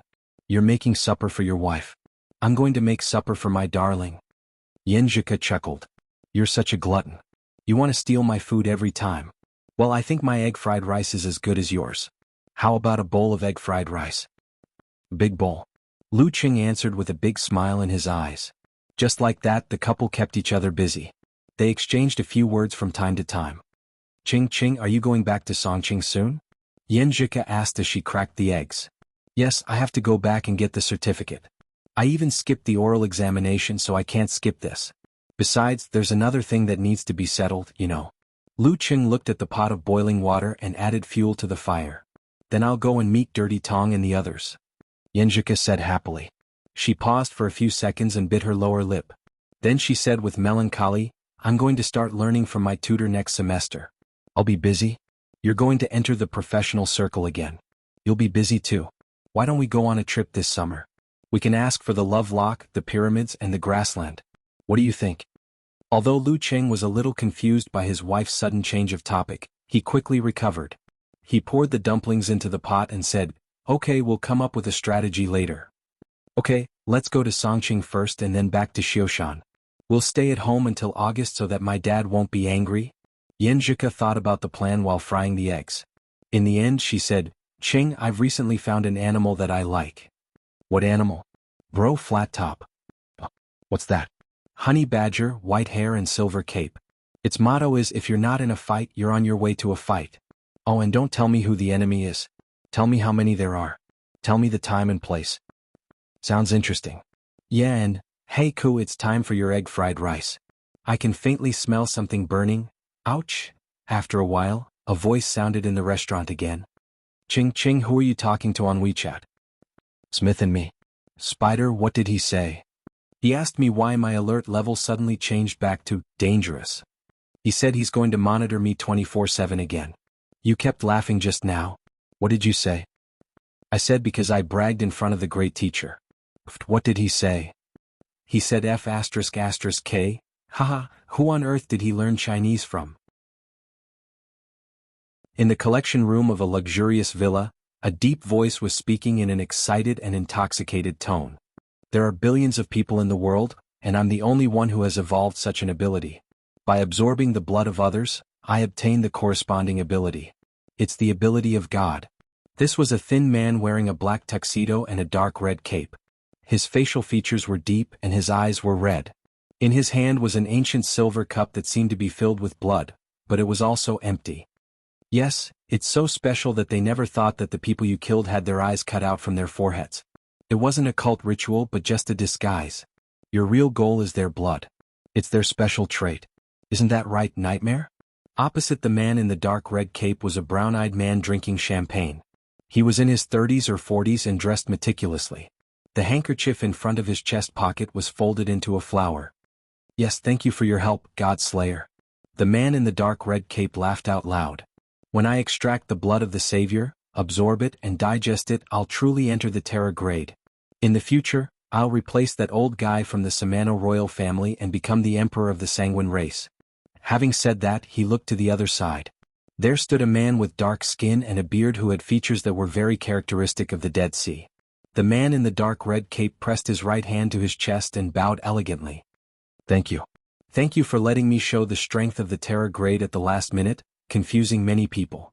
Pharaoh thinks highly of you, the bearded man said with a serious expression. The bearded man said with a serious expression. In 2 months, he has a big operation and needs your help. No problem as long as my absorption goes smoothly. The man in the dark red cape smiled and watched as the bearded man walked to the ancient coffin in the corner. He took off his clothes, wrapped himself in a bandage and lay inside. He lost all signs of life, turning into a real old mummy. Look, there's no attacker here. There's only the collection of mummies bought by the collector, Mr. Constantine. The man in the dark red cape smiled smugly. He asked the brown-eyed man, God Slayer, why did you agree to cooperate? The God Slayer touched his nose with his index finger and said, Maybe, it's more interesting to have one more terror baddie in this world. At this moment, the sound of knocking came from the surveillance system. The man in the dark red cape glanced and said, "It's Lucas." After that, he opened the door of the collection room and returned to the living room to let the black-robed, green-eyed spirit cultivator, Lucas, enter. "What did the great teacher ask you to do?" the man in the dark red cape asked. Lucas looked at him calmly and said, "Constantine, the great teacher asked me to tell you that in 2 days, at most 2 days, more than 10 Terra-grade masters, a few special forces equipped with man-made weapons and various high-tech equipment, and more special agents who are good at tracking will arrive in Connecticut. The uniqueness of the Holy Grail can't be hidden for long. You have to complete the absorption before this deadline and try not to damage the Holy Grail too much. When the time comes, as long as you return it secretly, the security level will be lowered. If this situation continues, no one can take it. Don't think that you can avoid the road. There are eyes watching from the sky. The more deserted a place is, the more obvious it is." The man in the dark red cape, Constantine, was silent for a moment. He raised the Holy Grail and smiled. "Okay." A few days later, Lu Qing keenly sensed from the news that the security level in Connecticut had been lowered. Hence he sent a message to Smith. "The Holy Grail has been found? The 3 Terra-grade attackers have been caught?" After a while, Smith replied, "Apparently the Holy Grail has been found. It's in a trash can. It's a little damaged.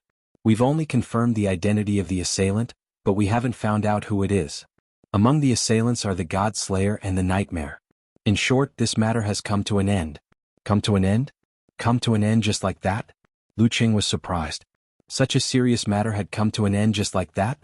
Or was there something brewing under the surface? Before he could ask further, Smith sent a message.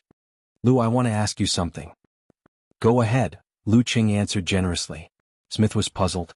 "I've been practicing according to the awakening and improvement of superpowers but haven't made any progress for more than a year. I'm getting further and further away from the dangerous grade. Lu, do you have any good suggestions? I find you more and more mysterious and hard to guess." Find a few exotic spiders to bite you?" Lu Qing joked. "That's not funny at all," Smith replied. Lu Qing pondered for a moment and said, "Actually, the improvement of superpowers is related to the strengthening of your self. The better control of your body, the easier it is to go deeper. I suggest you awaken your self-spirit." "I'm from the mission," Smith emphasized helplessly. "Why does Lu feel so unreliable?" "Haha, an ascetic from one of the branches of the mission sect can be used as a reference." Lu Qing stopped teasing. After putting down his phone, he looked out of the window and thought leisurely, "The matter of the Holy Grail has come to an end. Ku will be taking her final exams next. After that, she will return to Songqing and meet up with her master to look for the secret residence of the Longhu Immortal at the bottom of Weishui Lake. P.S. Damn it, Chidian's back end is drawing. I could have brought it forward." Begging for votes.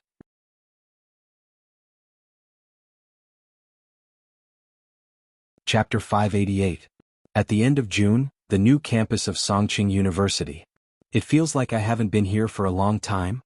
Yan Zhika stood on the long bridge, gazing at the Weishui Lake illuminated by street lamps, as well as the lakeside road that she and Lu Qing had walked on day after day.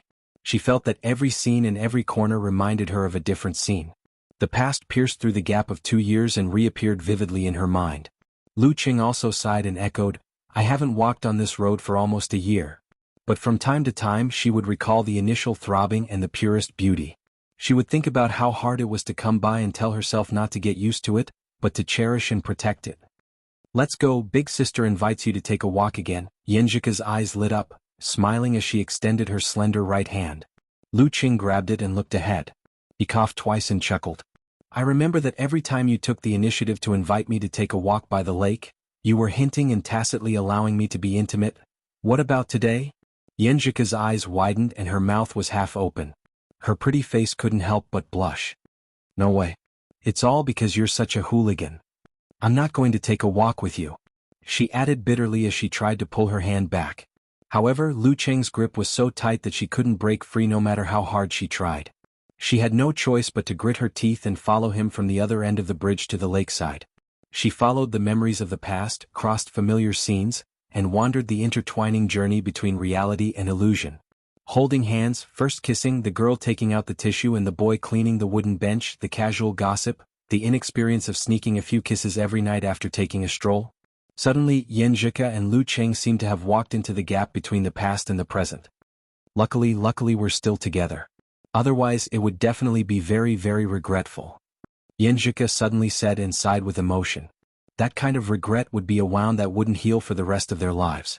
Lu Cheng's fingers moved slightly and tightly interlocked with his little fairies. He solemnly promised, "We'll always walk on this road." Yes, yes. Yan Zhika nodded vigorously. After a few more steps, Lu Cheng pointed to the side of the road and chuckled. "This is where I found Qing Yu and the golden core." Here? Yan Zhika's eyebrows relaxed. She looked over curiously and whispered. She stared at it for a few seconds, then suddenly turned sideways to face the lake. She put her palms together, closed her eyes and began to chant. What are you doing?" Lu Cheng asked blankly. The girl's dimples appeared. She pursed her lips slightly and smiled sweetly. "I'm thanking Qing Yu. If it wasn't for it, a certain idiot might have retreated on his own.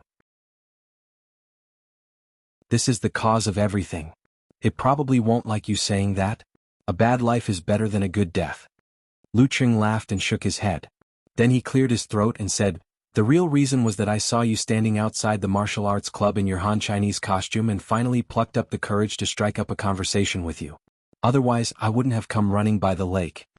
Yan Zhika rolled her starry eyes and asked him back with a funny smile, "Could this be the lyrics of the song, just because I took an extra look at you in the crowd?" Her voice was clear and delicate and her voice was beautiful. Lu Cheng listened with a smile and teased, "Cuckoo, are you whispering sweet nothings to me? If you say so, then so be it." Yan Zhika put her hands behind her back and walked forward lightly. The couple circled the lake, revisiting the places where they had been intimate before. After calming down the heat on their faces and the rhythm of their breathing, they finally waited for Geezer Sure. He was still old, but the frequency of his coughing had obviously decreased. Although the 9 words formula had not completely healed his old injuries, it had eased him a lot. "Let's get into the water. If you didn't mention it, I would have forgotten about it." Shi Jiangwo admitted frankly. Yan Zhika covered her mouth and laughed. She felt that this pair of master and disciple were very similar in some aspects. They were a family and they would enter the same house. Am I scolding myself, unreliable old man? Lu Cheng thought to himself. He took out his phone, wallet and other things and handed them to his wife. After thinking for a moment, Geezer Sure felt that there was no need to pretend to be a master. He also left his phone behind and walked into the lake step by step. The cold air around him condensed into crystals, as if it was going to freeze his body but not affect his movements. Lu Cheng imitated him. After taking a deep breath, every inch of his skin shone with cold light. The master and disciple walked further and further away. Less and less of their body parts were exposed to the water. Finally, they steadied their center of gravity and completely disappeared in front of Yan Zhika. Light rippled around him and a faint pressure came. Lu Cheng let his body enter the embryonic state, just like when he practiced underwater to seek the mutation of his root pulp. At his current level, there was no problem for him to stay underwater for 10 to 20 minutes. In the swaying of the lush water plants, Geezer Sure's mouth opened and opened, stirring up ripples. The ripples flowed to Lu Cheng in circles and brought a voice that seemed to come from the horizon. "The bottom of the lake is quite big. I did a rough search last time and didn't find anything. Are we going to search inch by inch this time?" Lu Cheng replied in the form of voice transmission, "Master, think about it." The black carp swallowed the Jindan and it must have acted up on the spot. The range of its swimming and jumping is limited. We may find something in the area near the spot where we found it. If we can't find it, I'll give you a big slap. Geezer Sure always felt that his disciple was unreliable most of the time. Moving forward slowly with their feet on the ground, Lu Cheng and Geezer Sure looked around in the dark, sparkling water. They tried to discern the peculiarities and formed ice mirror or enemy heart freezing move to comprehend the finer details. After searching around the area near the lake, Geezer Sure suddenly stopped. He frowned and said in the form of voice transmission, "You don't say. The feeling here is a little different from the last time I was here. It seems to be changing according to the phase of the moon. The problem couldn't be found by searching alone. But after comparing the two, the abnormality appeared." With his strong night vision, Lu Cheng grasped the faint light under the water and looked around. He had a panoramic view of the entire area. Gravel, rocks, swaying water plants and rubbish thrown down by someone. Other than these, there was nothing else, not to mention a place that looked like the entrance of a cave. After a few seconds of silence, Lu Cheng followed the plan he had prepared. He formed a hand seal with his hands and changed it continuously. The visualized ancient characters in his mind jumped as well. Confrontation. Army. Bow. Swordsman. He opened his mouth and his voice shook the surroundings, making the water undulate in a regular manner. Wholeness. Formation. Deference. Forward. Attainment. As soon as the word attainment came out, the 9 seal scripts in the depths of Lu Cheng's mind appeared at the same time. They combined to form the 3-dimensional mysterious rune. Rumble. At this moment, a low buzzing sound came from somewhere. As the water rippled, the bottom of the lake formed by gravel and rocks cracked open, revealing a stone staircase that extended downwards. A camouflage set up with the help of the moon. Geezer sure commented with disdain, "Brat, the night you got the Jindan was when the moon was waning, right? And the black carp doesn't have much intelligence." "I don't remember." Lu Cheng answered honestly. "What else do you remember?" Geezer sure shook his head and laughed. He walked along the stone staircase into the cave. It was moist inside but there was no water. Lu Cheng suppressed the surge of emotions in his heart and followed his master to the bottom. He saw a simple and empty stone room. There was only a cloud bed here. On it were a few pieces of yellowed paper and a tattered feather robe. "It doesn't look like the cave residence of Long Hu Immortal?" Geezer Sure, who had seen many relics of cultivation, frowned and whispered. Lu Cheng looked around and guessed. "Maybe it's a place for seclusion?" The feather robe seemed to be worn by Long Hu Immortal before he died. "What about his body?" "It's possible." Geezer Sure approached and was about to pick up the feather robe. However, the light breeze caused the robe to instantly decay and scatter in the stone room. The notebooks, on the other hand, were still intact. Lu Cheng looked at them and read the words on the first page. "My life is coming to an end. 130 years of hard work is all in vain. What a pity, what a pity. Predecessors sought the independence of the soul and tried to give birth to a baby in the Jindan. They wanted to break free from the shackles of the body and travel between heaven and earth. Unfortunately, for thousands of years, no one succeeded. I didn't follow this path. I imitated the immortal world to form the Jindan and sought longevity. However, the road ahead was boundless and full of dangers. It ended here." Geezer Sure flipped over the other pages and read quickly. At the end, the master and disciple finally understood what Long Hu Immortal did and why his Jindan was preserved until today. According to what Long Hu Immortal said, once a cultivator passed away, the Jindan that lost the control of the spirit would either quickly lose control and explode, or barely maintain the balance and dissipate quickly. He used ice and fire to imitate yin and yang and the starry sky to form the Jindan. He wanted to reflect nature and rotate in balance, hoping to be immortal like heaven and earth. Because of this, before he passed away, he decided to give it a try. That was to reverse the spirit and feed the body back to the body, so that the body would be completely destroyed. This would ignite the spirit and completely integrate the spirit and the golden elixir into one, using the immortality of the golden elixir to achieve longevity. In consideration of the possibility of success, he changed the order of the stars inside the golden elixir and engraved the 9 words formula and his own cultivation methods inside. This idea was unprecedented. Long Hu Immortal wasn't confident at all. Before he tried it, he wrote down notes for his friends to refer to as a trial and error. As for what happened in the middle, Lu Cheng and Geezer sure didn't know. They only saw the final result, which was that Long Hu Immortal didn't live forever. The Jindan didn't have an independent will, but it was strangely preserved until now.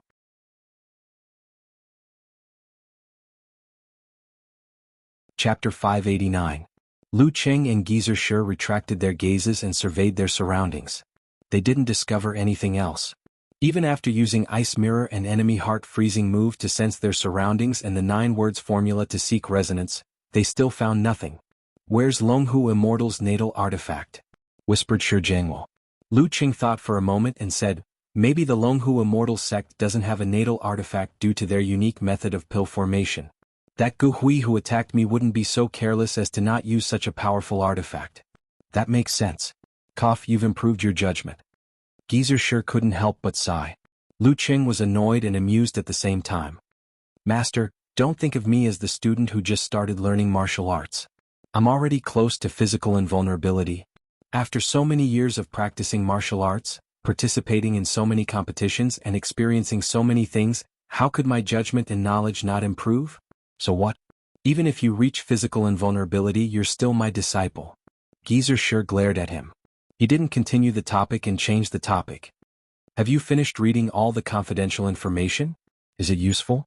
After Lu Qing decided to walk the path of blending martial arts and cultivation, Comrade Shi Jiangwo used his connections to obtain the collected remnants of cultivation and over 30 volunteer experiment reports from several major military human research institutes.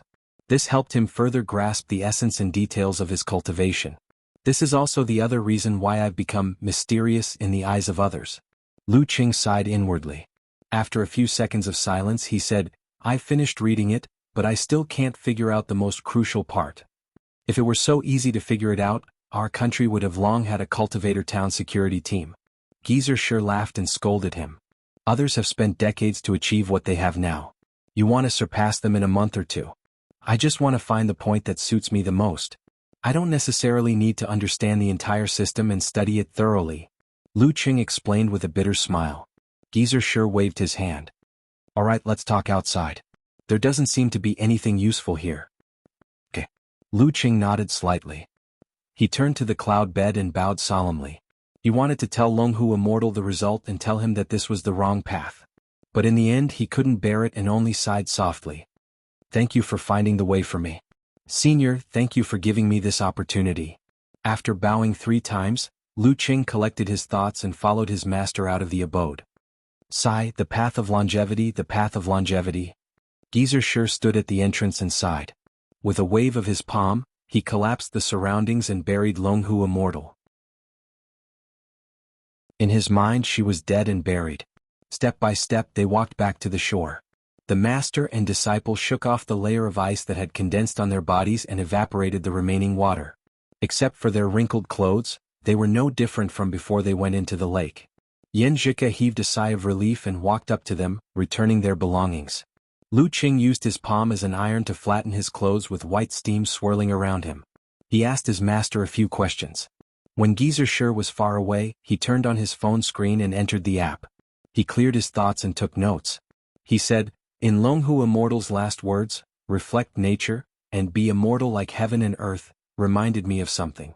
Back then, when I developed, extended, and improved his celestial star system and regarded all the stars as fire force, and the darkness of the universe as the counterpart of ice force, I felt that I was connected to the universe in a more subtle way. Perhaps, it was the secret that I could communicate with the universe after I formed the core formation. After saying this, he looked at Yenjika beside him and said, half explaining and half translating his voice into words, at that time I felt that it was quite miraculous and I should remember it. But later on, I didn't have a similar feeling and gradually forgot about it. If it weren't for Longhu Immortal's words today, I'm afraid I wouldn't have remembered it until you achieved Dan equilibrium.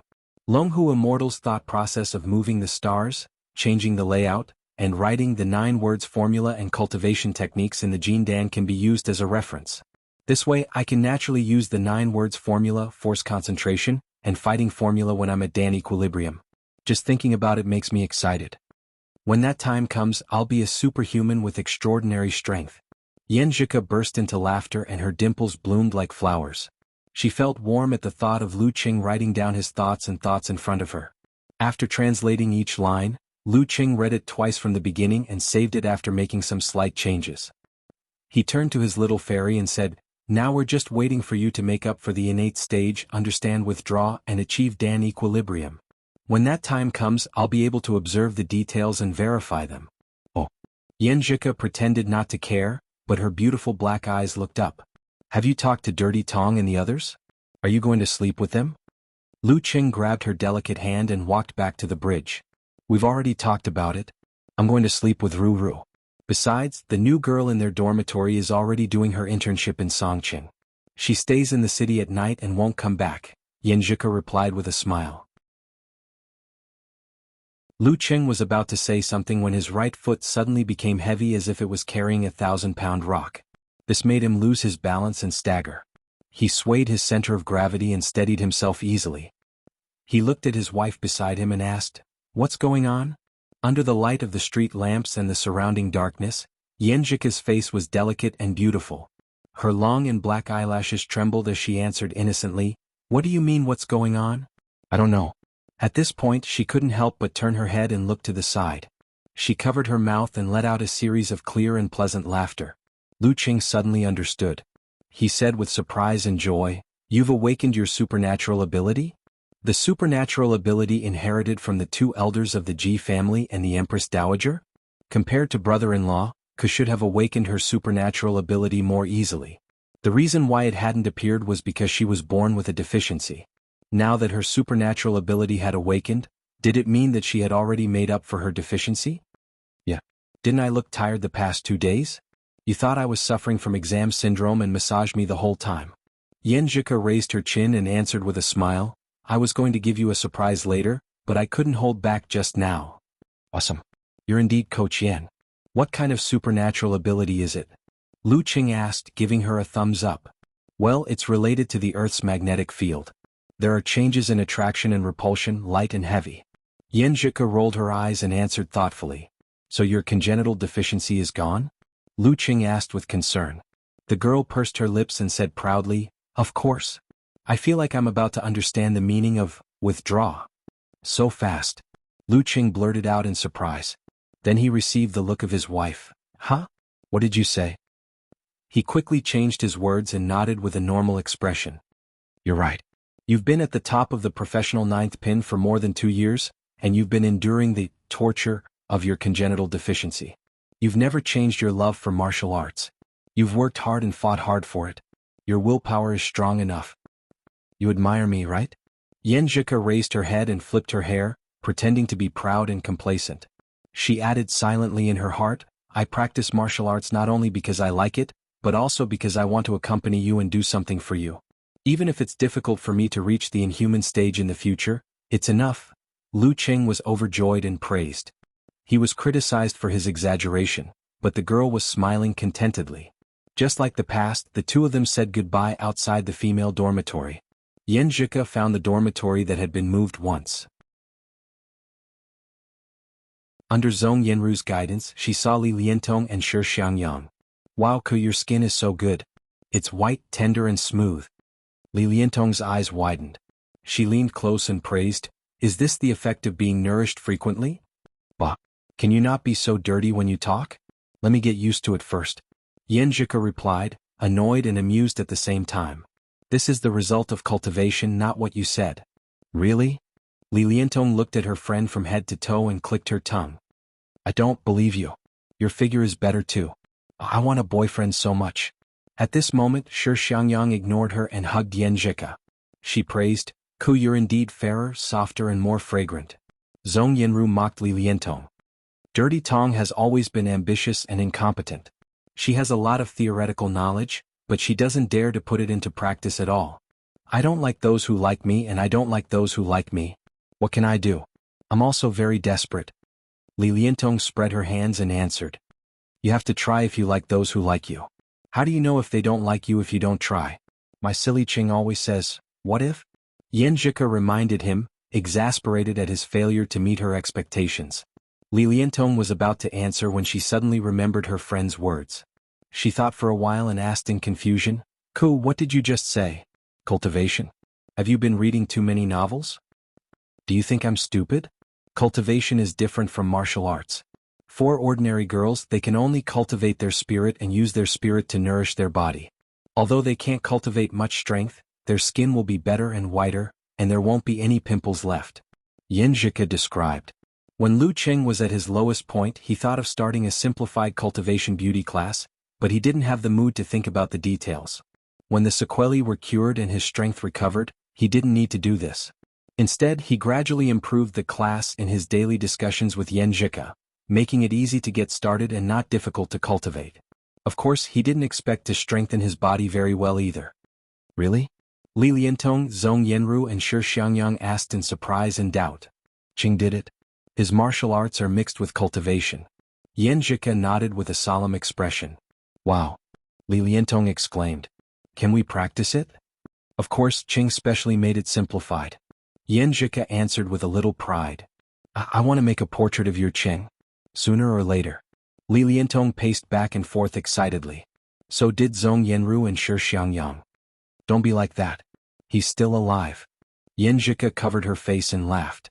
After 10 minutes, Li Liantong, Zhong Yanru and Shi Xiangyang sat cross-legged on their respective beds. Yenjika made hand seals and constantly changed the position of her feet. Confrontation. Confrontation.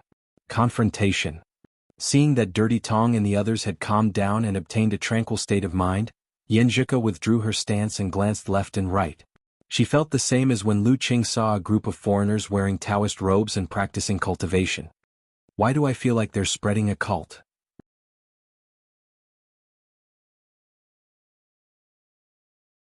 Chapter 590.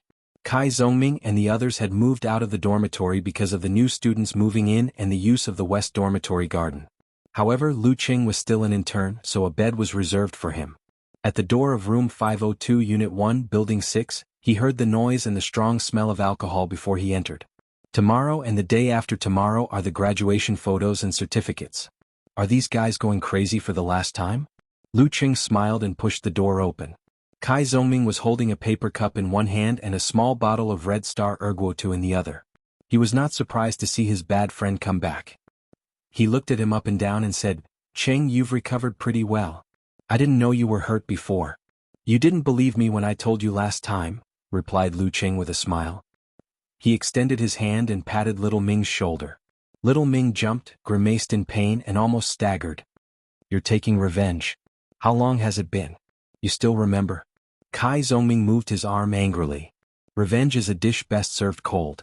You're going to go home and be a tycoon. You won't get another chance like this again," said Lu Qing half jokingly and half emotionally. As they were about to leave school, most of their former roommates had found a home. Zhao Chang had successfully applied for postgraduate studies and had begun to take private jobs. Zhang Jingye had his wish fulfilled and stayed in Songqing. He had entered a branch of a large company. Although the company was famous for its overtime work, the salary was really good. Old Qiu Zhigao had received several offers, but he was not satisfied. In the end, through Qin Mo's relationship, he entered a local private enterprise. The salary was not high, but it was good that he stayed in a big city. Mao Yuanxing and his girlfriend both went to a foreign company. Qin Mo got a venture capital from his father and planned to start a business first. Currently there were two directions. One was to form a team and promote the giant company. In the meantime, he would do his own products. For example, when he persuaded the restaurant chain to accept mobile payments, he would give back his own part to the merchants and build a closer relationship with them. This would pave the way for him to sell the cashier software later. Of course, this was not the only way. The second was to invest in a local third-party payment company. Although it was currently a battle between two major powers, there were still many scattered companies.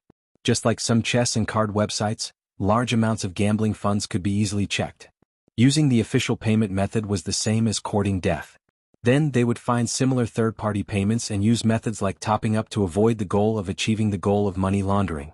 As the saying goes, every snake has its way and every mouse has its hole. When Lu Qing heard Qin Mo talk about this before, he had a whole new level of respect for him. He didn't expect this rich second generation who usually fooled around to be so smart. Of course, when it came to starting a business, it didn't necessarily mean success with ideas, funds, and connections. On this road, many seniors had fallen. So far, only Tang Wen, who was addicted to games, hadn't found a job. But he didn't care too much. After all, he had passed the Qinghai exam. Everything was fine. After chatting with everyone about their recent situation, Lu Qing took out a paper cup and poured hot water into it. It was slightly cold. He looked around and said, "We have graduated and stepped into society. I hope we can all fly higher." Fly higher. The half-drunk Zhao Chang, Qiu Zhigao, and the others shouted complacently and excitedly. They gulped down the wine in their cups. After throwing water bottles and all kinds of unwanted items at each retention event, they all went limp and fell into silence. It wasn't clear whether it was because they were drunk and confused, or because they were melancholy that they could never go back to being young and frivolous. Lu Qing looked around and laughed softly. He secretly made a hand gesture and sang the word confrontation, like a lullaby. The atmosphere in the room became quiet. From time to time, the sound of water bottles breaking and shouts of liberation, regret, venting, and lamentation could be heard. Lu Qing took a picture of this scene and sent it to Yenjika. With one hand in each hand, he threw all his roommates back to the upper bunk, including the drunk little Ming. "Qing, why is my mind so clear? Why can't my hands and feet listen to me?" he said. Qin Mo turned over on the opposite bed and answered, "Me too. My head doesn't hurt." "Did you drink fake wine?" Kai Zongming guessed blankly. Lu Qing didn't say anything. He left the dormitory and borrowed Zhao Chang's spare bed sheet to sleep for the night. The next day he trained by the Weishui Lake again. He tried to adjust the positions of his qi, blood, force, and spirit during force concentration so that the stars they formed would naturally form the word fighting. After the morning training, he received his bachelor's uniform. Under the gaze of many reporters and freshmen, he took graduation photos and dormitory souvenirs. Yan Zhika borrowed a similar outfit and was invited to take photos with her major, pretending that she was still one of them. In the end, the couple got rid of the irrelevant people and took photos in every memorable place in the new campus. In the following days, Lu Qing and Yan Zhika stayed in Songqing for a few days. They revisited old haunts and returned to their old dating scenes. They tasted all kinds of familiar yet strange delicacies, making the bits and pieces in their memories more vivid. It was a pity that the spicy crab restaurant was doing worse and worse. It closed before the new year, so the couple couldn't relive their first date. They could only find a similar restaurant. At the beginning of July, they reluctantly bid farewell to Songqing and flew back to Xioshan. The first 2 to 3 years of college were very short compared to the rest of their lives. However, in Lu Qing and Yan Zhika's hearts, it was the beginning of the baby bird, opening its eyes and seeing the world. None of the memories could be forgotten. They would be engraved in their bones. Carrying his luggage and stepping into the house, Lu Qing was asked as soon as he saw his mother, "Where's Zhika?" "I'm your biological child?" Lu Qing replied, amused. "Mom, Zhika has been in America for half a year. She has to go home. She'll come over for dinner tomorrow night." "Okay, I'll go to the market tomorrow morning." "Why are you back so late?" "The food is cold. I'll heat it up for you before you eat." Qi Fang nagged.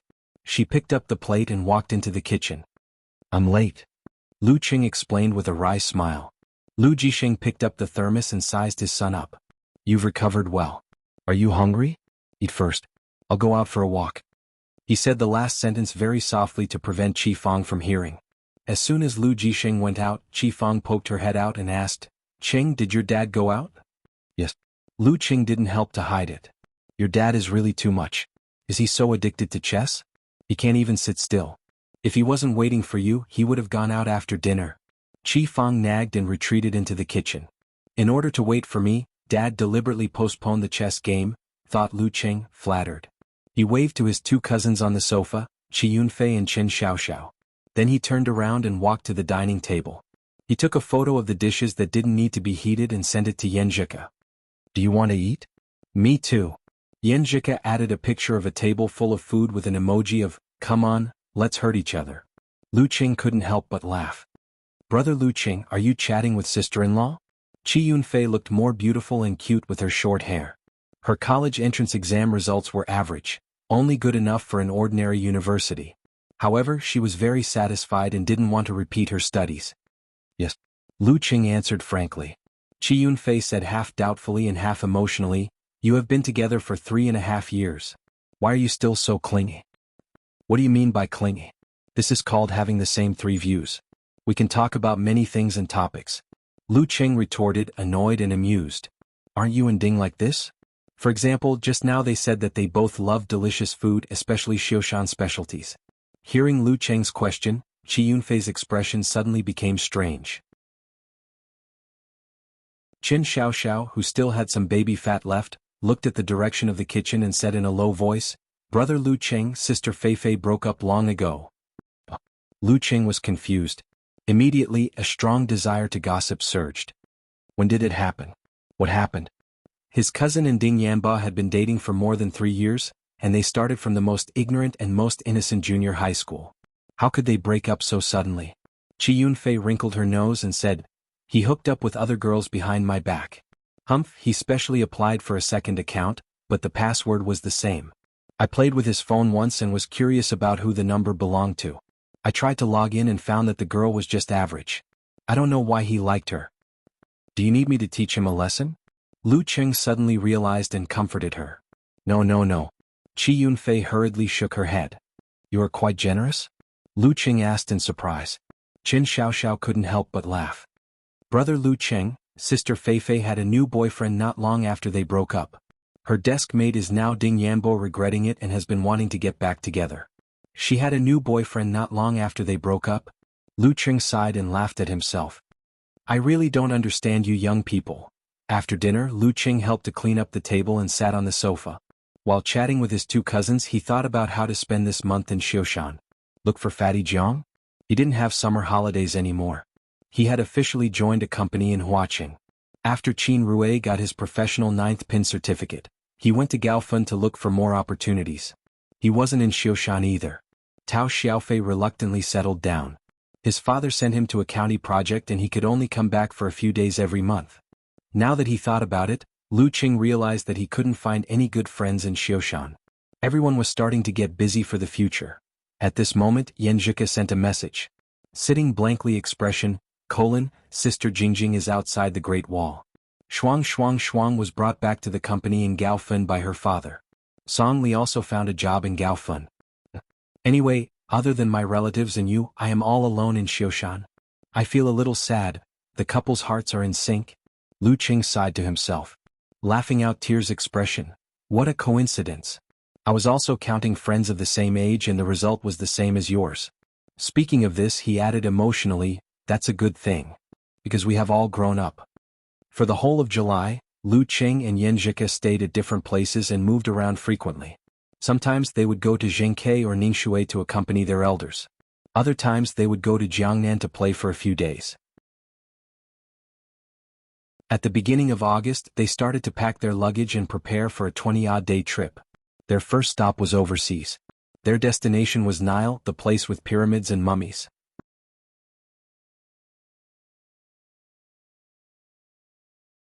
Chapter 591. South of Nile, Tetan City. It was August, close to the desert.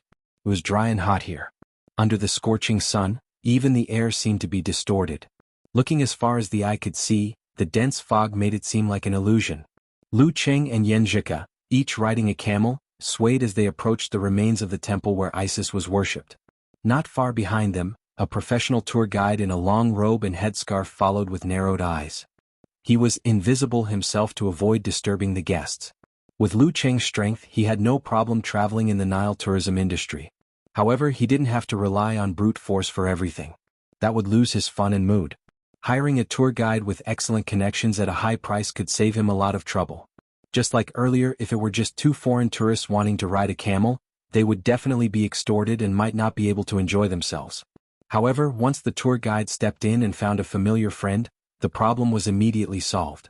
The reasonable price and attentive service made the young couple feel comfortable riding the camel.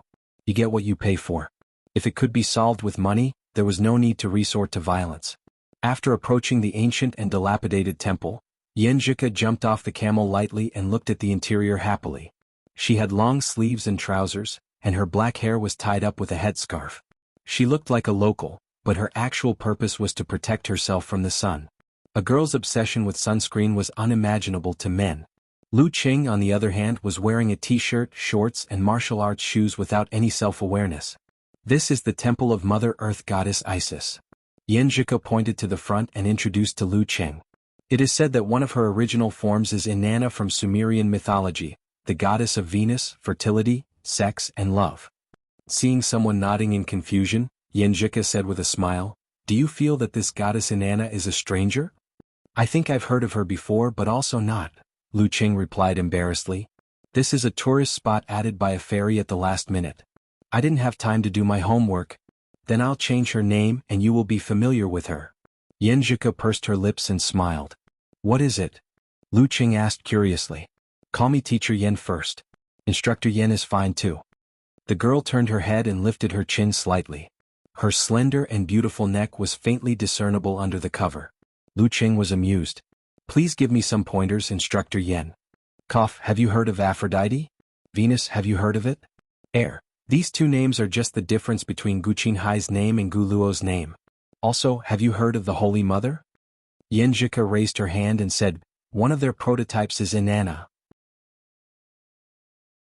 "She's really something?" Lu Qing was dumbfounded.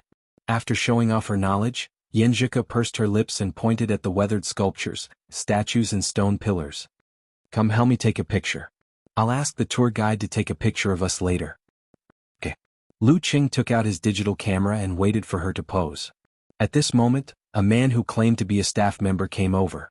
He had a unique beard and indicated that he could take a picture of the couple. Knowing that he would be blackmailed if he accepted the offer, Lu Qing shook his head firmly without any hesitation. When Lu Qing pressed the shutter, the staff member suddenly jumped out and was captured by the camera, leaving behind an image. Then he pestered them and kept asking for money in slang English. Although the couple was not short on money, they were not willing to be forced. Lu Qing looked back at the tour guide and saw him walking over quickly.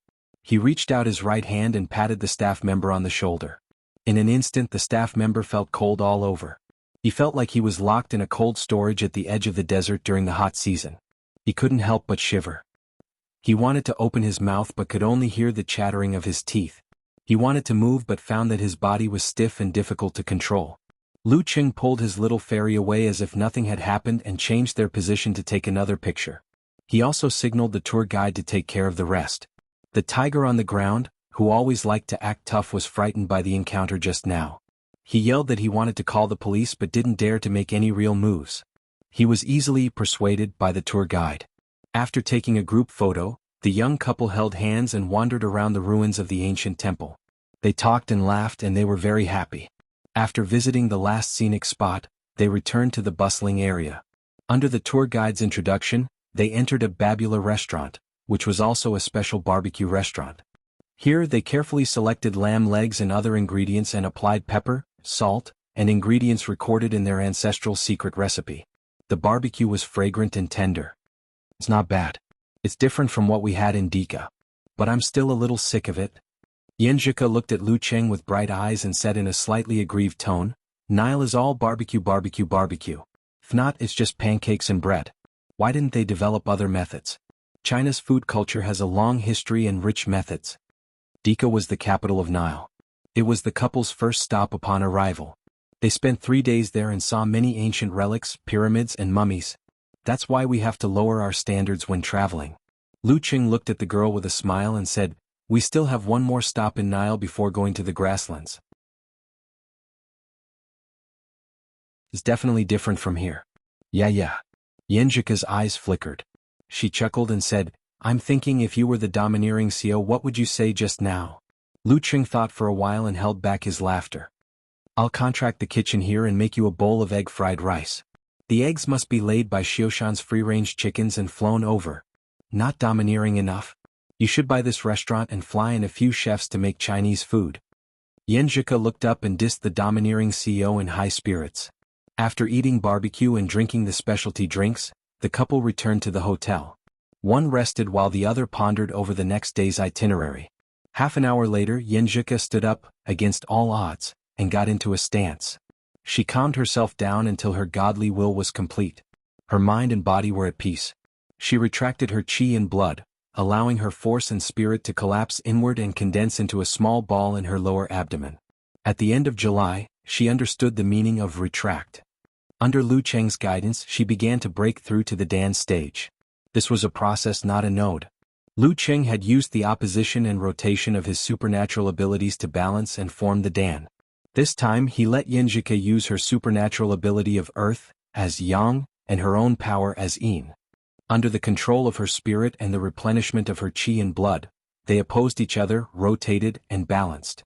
Gradually there were signs of success in the Dan stage.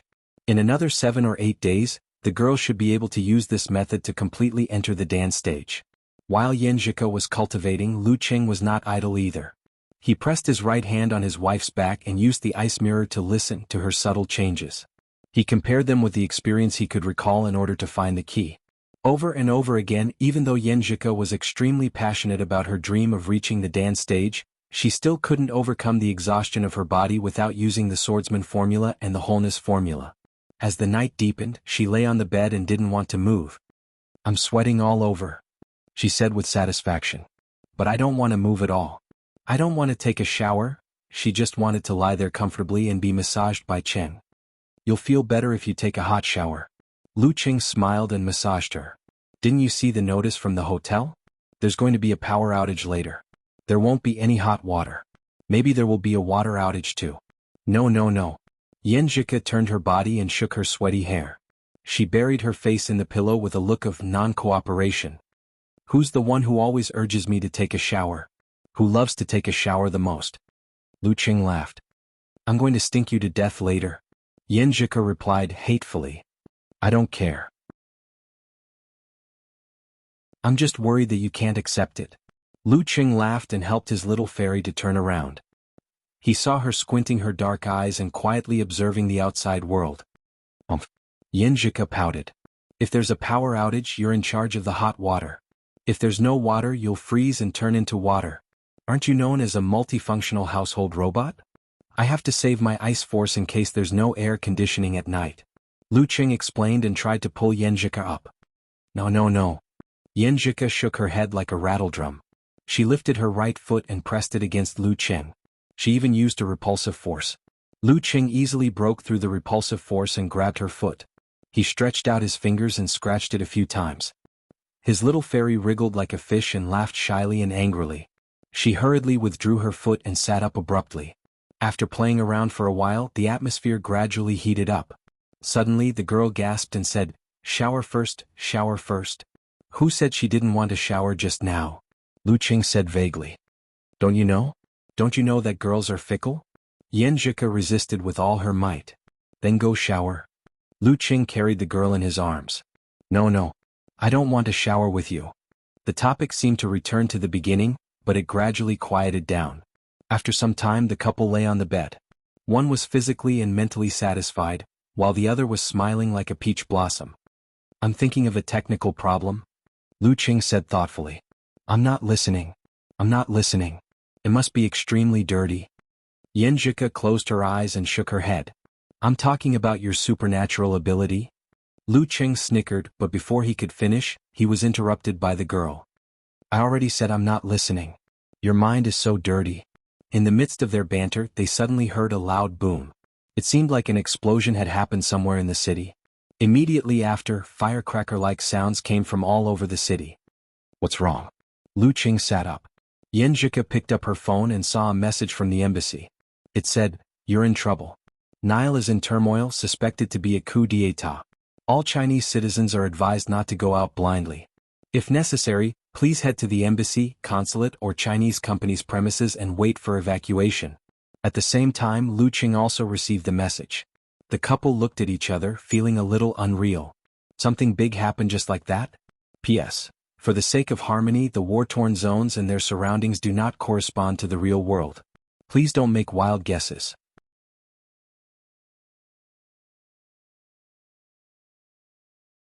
Chapter 592.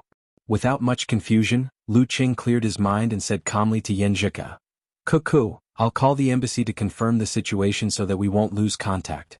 Pack your luggage. Put the important and necessary things in your backpack. Don't bring too many clothes, just 2 sets will do. Throw the rest in your suitcase and be prepared to throw them away if you can't take them with you.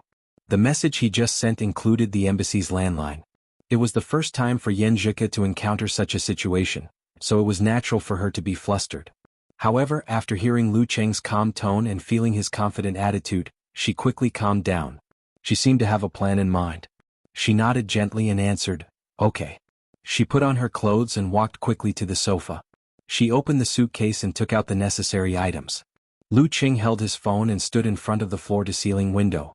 While looking at the burning buildings outside, he dialed the embassy's landline. Maybe it was because there were too many people calling back after receiving the message, but all 3 landlines were busy. He couldn't get through, so he decided to look for his master. Hey brat, I didn't expect you to experience this kind of thing. Back in the days when I was in the war-torn zones. Geezer sure bragged casually.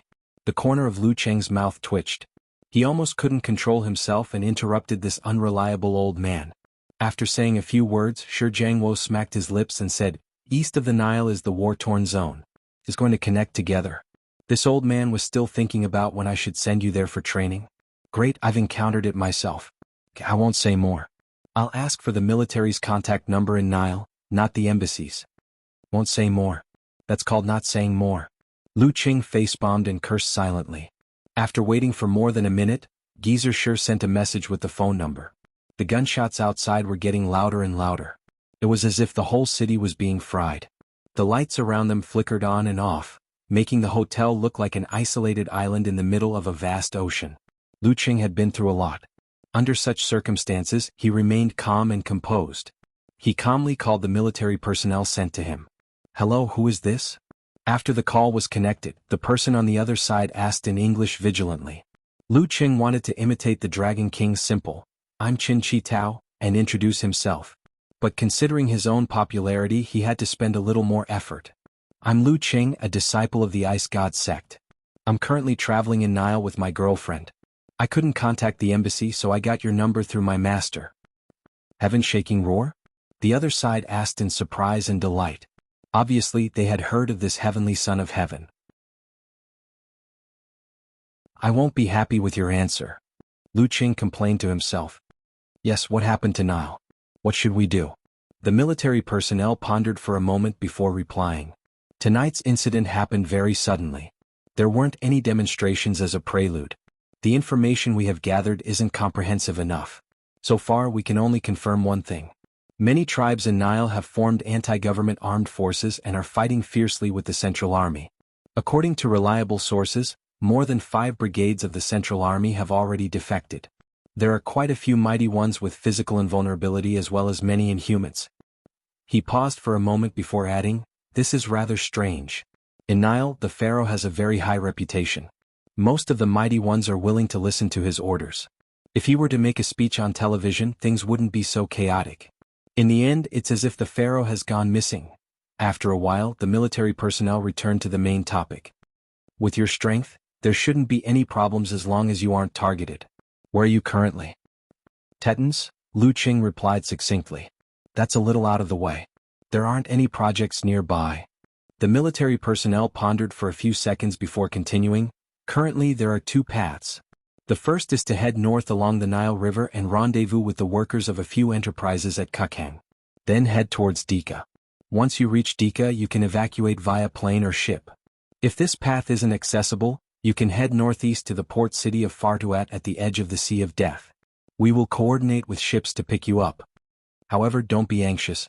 Perhaps the chaos will die down by daybreak. I will inform you if we decide to evacuate." Lu Qing had a plan in mind. He replied calmly, "Okay." Putting down his phone, he listened to the sparse gunshots. He turned to Yanjika and saw that she had already moved the important items into 2 backpacks, one big and one small. The rest was left in the trolley box. She would take what she could and leave what she couldn't. "Let me give it a try." Lu Qing comforted his little fairy with a smile. "What do you want to try?" Yanjika was confused. Lu Qing didn't answer. He walked to the side, carried his luggage and twisted his body on the spot. He launched an elbow strike and threw a punch, causing the air to crackle. "Not bad. It doesn't affect my movements. I don't need to change my fighting style." He nodded in satisfaction. "Indeed, I have to give it a try." Yenjika's pink lips parted slightly. She had a look of realization mixed with annoyance. Then she followed Lu Cheng's example and carried a small black backpack. She exercised her fists and legs to get used to the feeling of something swaying behind her back. "I'm a little nervous but also a little excited." She pursed her lips and nodded slightly. She had always wanted to travel the world with her sword. However, she was still a little scared when something really happened. Lu Qing chuckled. There wasn't a hint of worry in his eyes. "It might not be the worst development. The military wants us to wait and see. Could take a nap. Don't be in a hurry to use the wholeness formula. Rest up and prepare for what comes next." "What about you?" Yenjika asked instinctively. "Me? I'm still in good spirits. I'll check the terrain first and be on guard against possible disturbances outside. I'll take a nap after you get enough sleep," Lu Qing replied in his usual tone. "All right." At times like this, Yenjika didn't try to persuade or argue. She obediently followed his instructions and lay on the bed with her clothes on. She didn't want to waste time. She closed her eyes and pretended to be asleep. After 2 minutes, she opened a slit and said timidly, "I can't sleep. I can't even enter meditation. My mind is full of messy thoughts." Lu Qing shook his head and chuckled. He sat beside her and reached out to massage her temples. He kept chanting, "Confrontation. Confrontation. Confrontation." The atmosphere softened and the surroundings became quiet. Yenjika slowly relaxed her tension. Her eyelids started to get heavy. She mumbled, "Qing, I feel like my mother is singing a lullaby to me." "Empress Dowager knows how to sing a lullaby?" Lu Qing asked casually. "No." Yenjika replied with a smile. "No. Then why do you say it's like?" Lu Qing was amused and surprised. Anyway, it's like, she sings it should feel like this. Yin Zhika emphasized and slowly fell asleep. When she fell asleep, Lu Qing looked outside and listened to the surroundings. He also searched and downloaded a detailed map of Nile before the internet was disconnected. Amidst the occasional gunshots and human voices, he thought of something. He called the hired tour guide and asked him to rent a car. Without the unlimited energy supply of Jindan, using a car instead of walking could effectively conserve energy. This could be the difference between life and death at a critical moment. The tour guide explained that things would calm down soon. Besides, there was no place to rent a car in the middle of the night. He would come with the driver at dawn. At around 4 in the morning, Lu Qing heard noises approaching. The gunshots were getting clearer and clearer. He quickly woke Yenjika up and told her to hurry up and recover. Yenjika's hazy eyes quickly cleared up. She soon looked like she was ready for a battle. She didn't look like she had just woken up. Gunshots approached and glass shattered. Orders and shouts came from the bottom floor of the hotel. Lu Qing put on his backpack and listened carefully. The rebels are looting and plundering. They haven't hurt anyone yet. If we fight head-on, we might become the main target and be targeted by the rebels in the entire city. Yenjika put on her backpack and analyzed. Yeah, we don't have to do anything. Let's hide and figure out the situation first. Lu Qing looked around and said, when the rebels are about to reach this floor, we'll climb through the window to the bottom. They probably won't come back after plundering this place once. Yeah. Yenjika nodded vigorously. Lu Qing looked at the thumb-sized cars on the ground and asked Yenjika with a smile, are you scared? No. I'm not afraid of heights. I'm almost at the dance stage. Yenjika raised her chin and said, besides, we've already jumped buildings before. While they were talking, they heard a mixture of local dialect and English at the elevator entrance and the emergency exit. Heavy and messy footsteps could be heard clearly. Lu Qing and Yenjika looked at each other and opened the ventilation window. With a push of their hands, they squeezed out easily and stood on the narrow protrusion. His feet seemed to be embedded in the concrete. He reached out to hold the girl's delicate hand and helped her flip over. Then he held Yenjika's waist and jumped and pressed down, landing firmly on the protruding point of the next floor. He was so precise that there was no error. Yenjika exerted force on her wrist and pushed open the closed window. Under the dumbfounded gazes of the crooked men and women, who were wearing nothing but bathrobes, she jumped in. Lu Qing followed her effortlessly. He and Little Fairy quickly moved to the lower floor and randomly found an empty room to wait.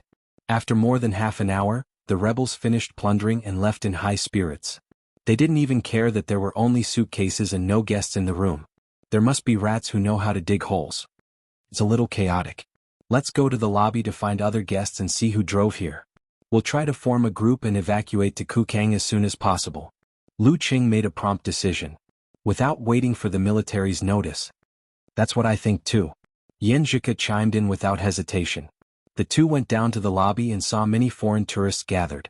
They were frantically discussing the situation and solutions. Lu Qing was about to go up and talk when he suddenly heard a car coming at high speed. The car screeched to a halt at the entrance.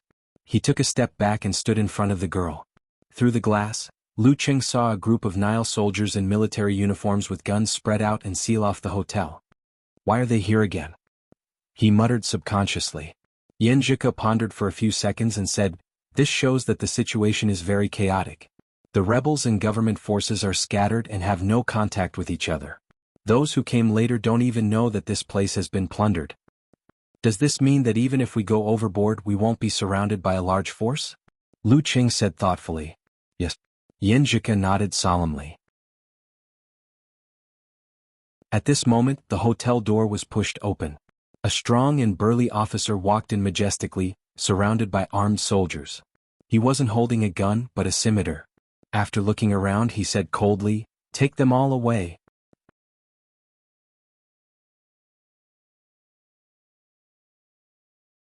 Chapter 593. The moment the officer with the scimitar gave the order, the soldiers behind swarmed in and spread out, surrounding the crowd. The black and heavy muzzles of their guns were leveled at them like evil and terrifying eyes. The foreign tourists were so frightened that they lost their voices and dared not move. Not all of the soldiers remained in place. 90% of them passed by and came to the elevator. Half of them took the elevator while the other half climbed the safety passageway. Their footsteps were heavy and messy, as though they were going to search floor by floor and not miss a single guest. The remaining soldiers each took up a position and signaled the tourists in the lobby to hold their heads and squat down, waiting for them to gather and leave. Seeing that there weren't many enemies left, a blond Caucasian man mustered his courage and shouted, "I'm an American citizen. Our consul is rushing over from Kakang." The United States had an embassy and 3 consulates in Nile.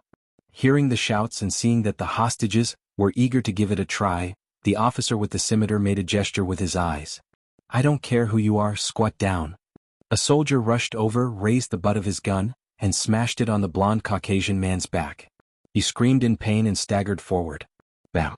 The soldier kicked the back of his leg with his leather boot, causing the American tourist to kneel heavily on one knee. Not daring to move, he hurriedly raised his hands to hold his head. Oh my God! One by one the tourists came to terms with the reality. They held their heads and squatted down. Lu Qing didn't act rashly. To be honest, with his strength he was still worried just now. But now these people weren't enough. But he had to consider Yanjika and the innocent crowd. If he couldn't end the battle in a short time, Yanjika might be implicated. Even though she was almost at the dance stage, she hadn't experienced life and death battles. If she panicked and made a mistake, it would be a regret that could never be made up for. Lu Qing squatted down and took the opportunity to look around, taking in the situation. There are 5 soldiers with guns guarding us. They are spread out so I can't catch all of them in one go. There are 2 soldiers at the stairs and 2 at the elevator. There are another 2 outside the main entrance. As for the rest, I don't know. That military officer has his own way of walking. His combat strength should be on par with the more powerful ordinary dance stage. Lu Qing thought for a while and said to Yanjika, who was also squatting beside him, "This is different from the rebel army. They are spaced so well that it's impossible to attack 2 of them at the same time. Also, they can easily form a crossfire. They seem to have received formal training and aren't a mob." "I think so too. Did they betray us or did they take advantage of the chaos to do something?" "It's weird," Yanjika replied in a low voice. Lu Qing nodded slightly and whispered in his wife's ear, "Things are a little strange. We can't follow them. If we get into a situation that we can't solve, we'll be in trouble. I'll find a chance to attack that officer later. Hide behind that pillar, don't attract attention, and avoid stray bullets." 2. Bye. But, she muttered to herself, "I'm almost at the dance stage. It's not a problem for me to deal with 2 or 3 soldiers. It's mainly because you don't have experience and make mistakes. Once we leave the hotel, I'll watch over you and you can take your time. Later, if a soldier's attention isn't attracted by me and wants to attack you, the first thing you need to do is to use your supernatural ability to get rid of his gun. The second thing you need to do is be ruthless. Don't think about anything else." This was a precautionary plan. It could effectively avoid mistakes and prevent Ko from being hurt by the gun in close combat. Okay. Hearing that she had a mission and wasn't a burden, Yanjika was no longer depressed. Her fighting spirit was aroused. She repeated silently, "Get rid of the gun. Be ruthless. Get rid of the gun. Be ruthless." As a top student, she had already started to plan how to use her supernatural ability and martial arts to get rid of the gun. Seeing that all the hostages were squatting down, the soldier who knocked over the American tourists walked back to his original position. When he passed by a mixed-race tourist with exaggerated breasts, he extended his leg to feel them and let out a vulgar laugh. "You." The female tourist was angry, but she didn't dare to say anything. "Oh, be careful. We'll talk about this after we bring all of them back," reminded the officer with the scimitar. "Talk about this? How can we talk about this?" Many tourists in the lobby suddenly understood. Their bodies started to tremble uncontrollably and they cried out loud. It was as if they could already foresee the tragic ending. Bam! The soldier who was reprimanded fired a shot at the window on the other side. He shouted angrily, "Shut up!" At this moment, Lu Qing transmitted a message to Yanjika. Now, flames and frost rose from the surface of his body. Suddenly, a crimson fireball and a crystal cold light swirled around each other. The fireball and cold light instantly disintegrated into 9 balls. As Lu Qing leaped, they shot towards the 5 soldiers, the stairs and the elevator. They were like arrows released from a fully drawn bow. After obtaining the complete set of cultivation techniques, Lu Qing didn't waste it. He combined them with his own techniques and developed several application techniques for Ice Force and Fire Force. Boom! The nearest soldier was smashed in the face by the fireball. His head was badly bruised and charred. He threw away his gun in pain and fell to the ground, struggling. Gradually he fell silent. Of the two soldiers who were slightly closer to him, one of them had his arm unnaturally twisted by the explosion and rolled to the side twice. The other one was covered in a layer of ice. His eyes were confused, his movements were slow, and his whole body was stiff like a rusty robot. The other two soldiers and the guards at the stairs and elevator reacted in time due to the distance. They rolled or dodged skillfully. Yenjika followed the plan. She supported herself with her hand and flipped to the back of the pillar on the right. Lu Qing didn't care about anything else. He landed not far from the officer with a single leap. A flaming red scimitar was coming at him. The officer's face was cold. He expanded his back muscles and arms, as if he was going to cut through metal with one strike. Lu Qing's body paused. He gathered his qi and blood and changed his rhythm. Then he took a step diagonally, shook out his right arm and punched the side of the officer's scimitar. Bam, bam, bam, bam. The place where he was originally standing was filled with bullets and sparks. It was the hurried counterattack of the remaining soldiers. They didn't dare to shoot directly at Lu Qing's body.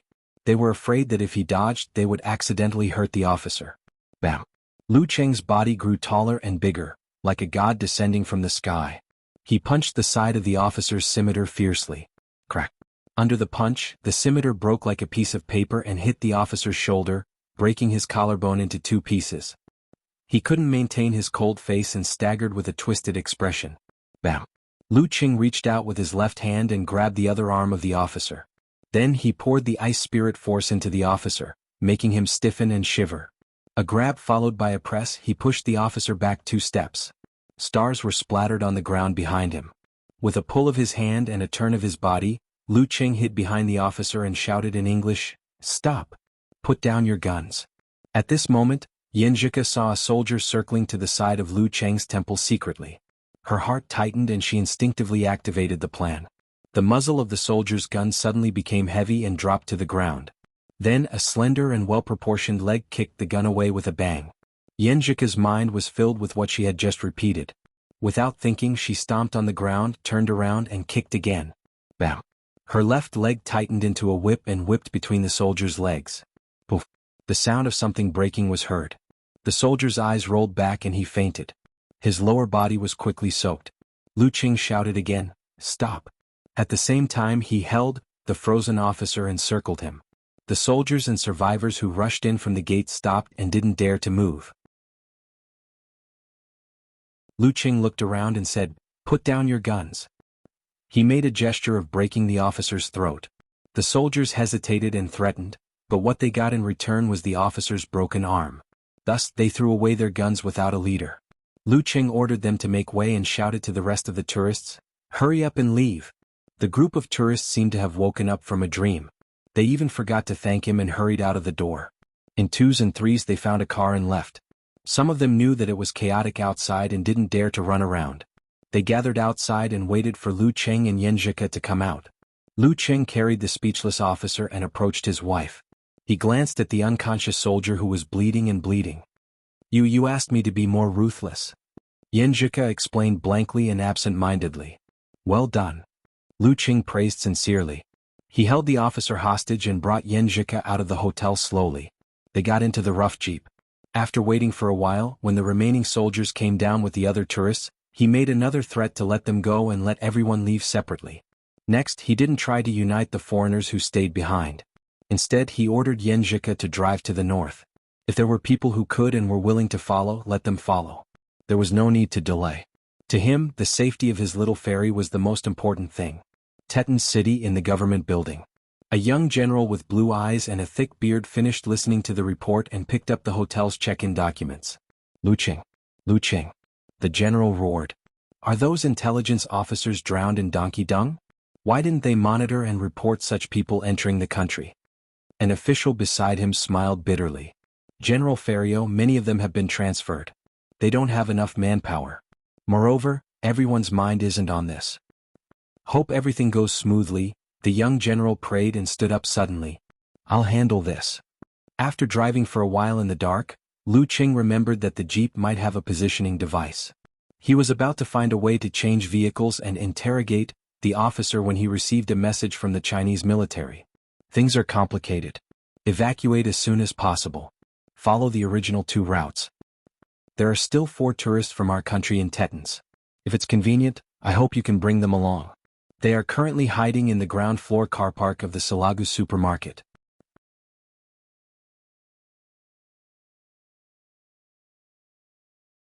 Chapter 594. Stepping on the officer, Lu Qing read the message to Yenjika. Before he could ask, Yenjika looked straight ahead and turned the steering wheel. Go. Lu Qing was confused. Don't you want to discuss whether to go or not with me? Yenjika drove the car fast in the middle of the night. My answer is yes. At this point, she pursed her lips and revealed a faint self-deprecating smile as she said, if the situation was dangerous, I definitely wouldn't agree to go. But now I can handle it. Isn't it natural to pick up a few people on the way and help my compatriots? I have you by my side and my strength is not bad. But when I encounter this kind of situation, I still feel panic, confusion, and fear. Although I slowly calm down, I can't be as rational as usual. Some of the words I said and some of the reactions I showed before became my unreasonable self that I don't like. I'm like this, let alone them. If I put myself in their shoes, they must be very scared, terrified, and uneasy at this time. They really want help and rescue. I've always said that there's a difference between those who are close to me and those who are distant from me, and that I'm more indifferent to those who are further away from me. I can pity them, but I definitely won't worry about them. Now it seems that I'm not that selfish after all. Lu Qing listened quietly, then chuckled and said, this is already very good. He pressed the keyboard and replied to the military personnel, I'll take them with me. After sending the message, he remembered his worries and hurriedly told Yenjika that the military jeep might have a positioning device so that she could prepare to change cars. In the middle of the night, without a key, can you open the door and drive the car? Yenjika asked. I can't. Lu Qing was almost speechless. I haven't learned this skill. In movies and TV series, there are often scenes of directly pulling the wires and connecting the ignition to start the car. But I haven't tried it and I don't know if it works. No wonder the seniors said that it's always good to have more skills in the martial arts world. At this time, Yenjika rolled her eyes and said, actually, the positioning device is easy to solve. My supernatural ability is similar to a magnetic field, so I can interfere with it. Will it also interfere with the driving of the car? Lu Qing deliberated and asked. I don't know about that. Yenjika was silent for a few seconds before she gave her opinion. Why don't you give it a try? Okay. Lu Qing was ready. After a while, the jeep was stable again. Yenjika said happily, no problem. That's good. Lu Qing wiped his non-existent cold sweat and began to use the army formula and his aura, trying to break the officer's defenses and get useful information from him. Know yourself and know your enemy and you will win every battle. After driving for a while, Yenjika said faintly, Qing, how do you get to that Silagu? Lu Qing was stunned for a moment and found it hard to answer. After a few seconds of silence, he said with relief, I downloaded the map. In the corner of the underground parking lot of Silagu supermarket, Ma Chaoyang hid in the shadows, using the support pillars as cover. He was a veteran backpacker and was currently on an experiential trip around Nile. Behind the SUV beside him was a family of 3. They set off from Dika and traveled all the way to Tettans. Due to the invasion of the hotel by the rebels, they took the opportunity to escape to a nearby area and met Ma Chaoyang. Under his suggestion, they hid in the parking lot and waited for the chaos to pass. What should we do? Will it be chaotic for a long time? Zhou Yong, a middle-aged man with a beer belly and a parted hairstyle, asked in a low voice. There was still a lingering panic in his voice. His wife, Li Xiaoyin, whose hair was in a mess, hugged her daughter, Zhou Xianying, who was only 11 or 12 years old. She kept looking left and right, afraid that the group of barbaric, vicious, and inhumane Nile soldiers would jump out from any corner. In the process of escaping from the hotel, if it weren't for a few rebels attracting attention, they wouldn't have escaped so smoothly. At the same time, they also witnessed the bloody scene of the rebels being beaten to death and injured. They also witnessed the tragic scene of a few ladies being pinned down and violated by the rebels. Born and raised in a normal and stable country, it was already good enough that they didn't break down after seeing such a scene. They only reacted a little too aggressively. Ma Chaoyang had passed by the border of the war-torn zones before and could be considered experienced. He shook his phone and said, I've contacted the embassy. They said they will think of something. There will definitely be a way. Okay. Zhou Yong calmed down a little when he thought of having backup. At this moment, Ma Chaoyang's phone, which showed signs of disconnection from time to time, rang. There was a message. He looked down and a surprised smile appeared on his face. He blurted out, "The embassy has replied. They said that someone is coming to pick us up. We will retreat to Kukang and meet up with the main force. They told us not to wander around and to wait here patiently." As he said these words, he couldn't help but tear up. It felt good to not be abandoned. It felt good to have someone to worry about and help. It was like being alone outside all year round. At the most difficult time, he suddenly received a call from his mother. Okay. Zhou Yong let out a long sigh, as if he had seen the light in the darkness and grabbed onto hope. He turned to his wife and daughter and said, "Don't be afraid. The embassy has sent someone over. It will be fine." Okay. Li Xiaoyun and Zhou Xianying nodded in unison, as if they had found their backbone. The waiting time was equally unbearable. They didn't dare to move, so they could only look at their watches and change their posture. It was as if they had lice. Why aren't they here yet? Li Xiaoyun couldn't help but mutter in the quiet underground parking lot. It's chaotic outside. They won't be here so soon. Ma Chaoyang was also anxious, but he still replied to calm the atmosphere and comfort himself. At this moment, the elevator in the distance arrived and a few footsteps were heard. "They're here." Zhou Xianying exclaimed in surprise, but her father covered her mouth. Zhou Yong shook his head at her with lingering fear, indicating that they should wait a little longer. Earlier in the hotel, some tourists thought that the police had arrived and rushed out excitedly, but they were caught by the rebels. As for the outcome, it was not hard to imagine. Tap tap tap. The heavy footsteps drew closer and a voice spoke in unfamiliar English. "Where is your car?" "In front." "It's right in front." "Most of my money and jewelry are there," a low female voice answered in a panic. Ma Chaoyang, Zhou Yong and the others' hearts sank. They instinctively curled up into a ball, trying to hide as much as possible. Through the windshields on the opposite side, they could vaguely see 4 people dressed in rebel uniforms escorting a pretty white woman to the side of a crimson sedan. One of them seemed to be the leader. He stood alone by the side, while the other escorts occasionally rubbed the white woman's chest and lower body. In the compartment in front of the passenger seat, the white woman pointed at the crimson sedan with her chin. A rebel soldier took out the car key and pressed it, unlocking the door. Then he went around the sedan and opened the door, trying to take something out of the compartment. The soldier who seemed to be the leader moved closer to the sedan to prevent his subordinates from taking the opportunity to hide the valuables. The rest of the escorts couldn't help but look at the opposite side. Seeing this, the white woman suddenly moved. She stomped her right foot to the side and pressed the tip of a soldier's foot. At the same time, she half squatted and swung her left elbow backward, hitting another soldier in the crotch. Ouch. Ouch. One of the soldiers hugged his foot while the other covered his crotch, forgetting to shoot. The white woman immediately turned around and ran quickly, trying to escape. Bang, bang, bang. After a few gunshots, she stopped and fell to the ground. The back of her head was blown open by the bullets. Red and white blood flowed all over the ground, accompanied by the victim's normal incontinence. The soldier who was the leader blew on the front end of the large-caliber pistol like he did in foreign movies. He was very pleased with himself. He had received formal training and was a rare sharpshooter in the tribe. At this time, Zhou Yong covered the mouths of his wife and daughter tightly, his face full of horror. The scene just now almost made him cry out involuntarily. "No." The soldier who was searching the sedan raised his head in frustration. "That bitch." He looked at the dead white woman and muttered softly, "What a pity." The leader's face darkened as he waited for his 2 injured subordinates to recover. To Ma Chaoyang, Zhou Yong, Li Xiaoyin, and Zhou Xianying, these few short minutes felt like years. They practically counted every second that passed, and even the sound of their breathing became soft, afraid that they would be discovered if they were just a little bit louder. After a while, except for the soldier whose crotch was injured, the rest of the rebel soldiers began to smash the windows of the surrounding cars. They searched for anything left inside, causing waves of alarms to ring.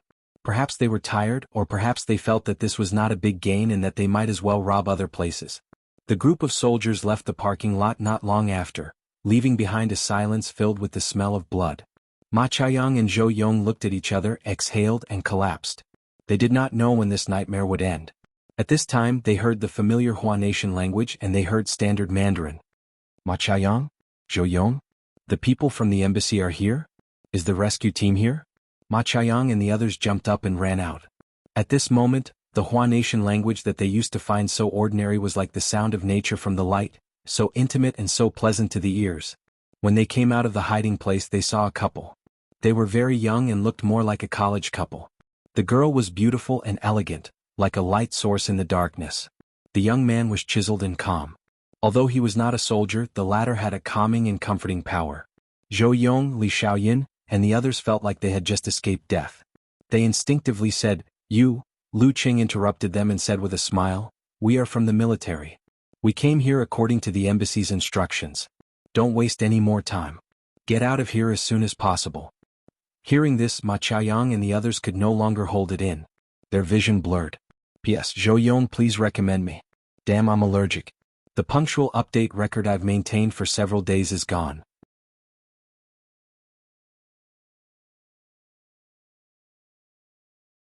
Chapter 595.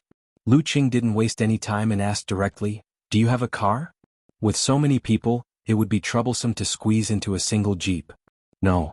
Ma Qiaoyang wiped his eyes and shook his head. He was a typical backpacker who liked to hitchhike and ride with the wind. "Our rented car is at the hotel. It's chaotic there, very chaotic." Zhou Yong explained with lingering fear. Before he could finish, Zhou Xinying pointed into the distance and said with a sharp voice, "There's a car there. The keys are on the ground, on the ground." She was talking about the crimson car whose owner had been killed by the soldiers. Lu Qing glanced over and saw the corpse in the half-open car door. He immediately understood what was going on. He didn't say anything more and changed the topic. "Which one of you knows how to drive?" "Me." Zhou Yong swallowed his saliva and raised his hand. "Me too." Ma Qiaoyang occasionally went on road trips. Lu Qing nodded. Just as he was about to let them take turns driving the crimson car, he suddenly had an idea. He deliberated for a few seconds and looked at Yan Zhika beside him. "Let's change cars. That jeep is for military use and is too eye-catching. It's easy to be spotted by drones and the like. Besides, maintaining your supernatural ability will consume a lot of energy. No one knows what will happen next. It's better to preserve as much strength as possible." He didn't say this behind Zhou Yong's back so that they could quickly understand the situation and not make stupid mistakes because they thought they were safe now. "Yeah, that's what I thought too." Yan Zhika's eyes turned up. "Let's all squeeze into one car. We can barely fit in now. One car is more flexible and we won't have to wait for this and that and waste time for nothing." "Okay." Lu Qing nodded in agreement and ordered Ma Qiaoyang and the others to get in first. He himself returned to the jeep and knocked out the officer who had nearly lost control of his bladder. This seemingly cold guy had already broken down under the continuous assault of Lu Qing's army formula and his own aura. He told them everything he knew. He belonged to the local government forces and didn't betray them. He was assigned by his superior to lead his direct troops to the hotel to hunt down foreign tourists. Regarding this mission, the instructions he received were, "Don't worry about international repercussions. Shoot when you need to shoot, kill when you need to kill." Both Lu Qing and Yan Zhika could smell the strangeness of the car, so it was natural for them to change cars. "No matter what Nile is up to, the most important thing is for us to safely evacuate." After he was done here, Lu Qing came to the crimson sedan. He saw Zhou Yong, Ma Qiaoyang, Li Xiaoyin, and Zhou Xinying were all tactfully squeezed in the back row. No one dared to go to the front. The scare and ordeal just now had made them dumbstruck and obedient like quails. The little girl was sitting on her mother's lap on the far left. Zhou Yong was in the middle and Ma Qiaoyang was on the right. Yan Zhika had already gotten the key and started the car. Lu Qing glanced around, picked up 2 shells and sat in the passenger seat. After he put down his backpack, Yan Zhika glanced at the map on her phone and said, "From here we can go north to Route 76. It goes all the way to Kukhang. It's the shortest and best route for us to retreat to. However, I'm worried that too many people will take this route and will be intercepted or robbed by a large force. I want to take a detour and take Route 63 to the east. After leaving the city, turn to Route 92 and enter Route 76 at Pori town. That's already quite far from Teton City, so there shouldn't be any problems. If we receive any bad news on the way, we can still easily turn from Route 92 to Route 71 and head to the port city of Fartuat at the edge of the Sea of Death." While driving here, she had already thought about the route of retreat. Lu Qing thought for a moment and gave her a thumbs up. "Not bad. Let's do that." Yan Zhika, who was praised, felt more confident and calm. She drove the car smoothly on a dark and narrow road without any street lights. The surrounding buildings were sometimes tall and sometimes short. Occasionally, gunshots could be heard. Sometimes, flames could be seen. It made one feel the existence of chaos and the beauty of peace from the bottom of their heart. There weren't many cars on Route 63. The girl, who couldn't help but exceed the speed limit, put her skills to good use. It was as though she was driving a crimson bolt of lightning. Lu Qing glanced at the rearview mirror and saw quite a few cars following them. These were some of the foreign tourists in the hotel. In times of crisis, they chose to follow the strong because the embassies and consulates couldn't take care of them for the time being. In times of chaos, this was the instinct of living things. They'd become a motorcade. Yanjika also looked into the mirror and said with a smile and a sigh, "I don't have a choice. I can't just go down and release a blast of Emperor Yen force to stop them from following us, right?" Lu Qing sighed as he rolled the bullet shell he picked up earlier between his fingers. He couldn't be that cold and heartless. He didn't have the heart of stone. "It's nothing. It's only a 3-hour drive to Kukhang. That's a big city. There will be aid from their country there," said the girl calmly as she looked straight at the road. Just as she was about to drive out of Tetons, an obstacle suddenly appeared in front of them. A team of soldiers was setting up checkpoints to check. "What should we do?" asked Yanjika instinctively. Li Xiaoyun and the rest in the back suddenly tensed up. Lu Qing said with his usual expression, "Roll down the window. Don't stop. Charge through." "Okay." After Yanjika rolled down the windows on both sides, she stepped on the accelerator pedal to the maximum, making the car let out a loud thud. Virum.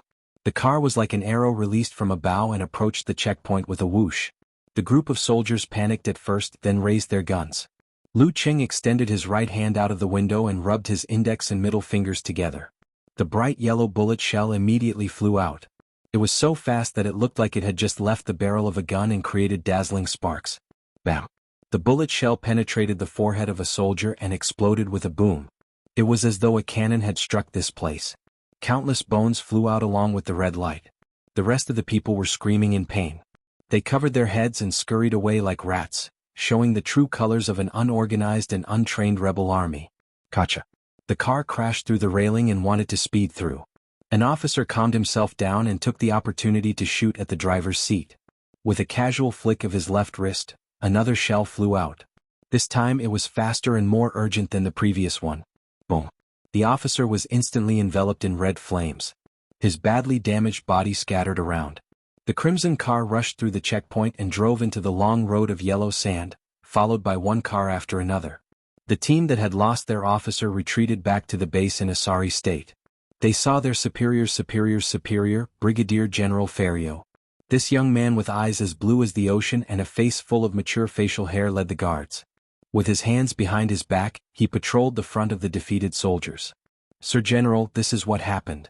The adjutant of the defeated team stepped forward and finished his report. Ferrio nodded slightly. He took a few steps without commenting, then turned and walked towards the helicopter not far away. Halfway through the journey, he nonchalantly instructed the guards, "Don't worry. They killed international friends, which is a serious violation of the law of war and trampled on humanity. Execute them all." "Yes, Sir General." The captain of the guards saluted. "No. Spare us." The group of defeated soldiers came to their senses. Screams and sounds of machine gun fire filled the air. Ferrio straightened his back and got on the helicopter. He clenched his fist and said, "Let Tumu fly to Route 71. We will head to Bori Town and wipe out that accident completely." "Yes, sir." The captain of the guards replied loudly. The crimson car sped through the sky. The outline of the town was faintly discernible. "We're almost there," Li Xiaoyun said happily. They would leave the dark city of Tetons after this. A few more minutes. Ma Chaoyang stretched his neck and realized that his phone had some signal again. He quickly refreshed the message. "The situation in Dika is out of control.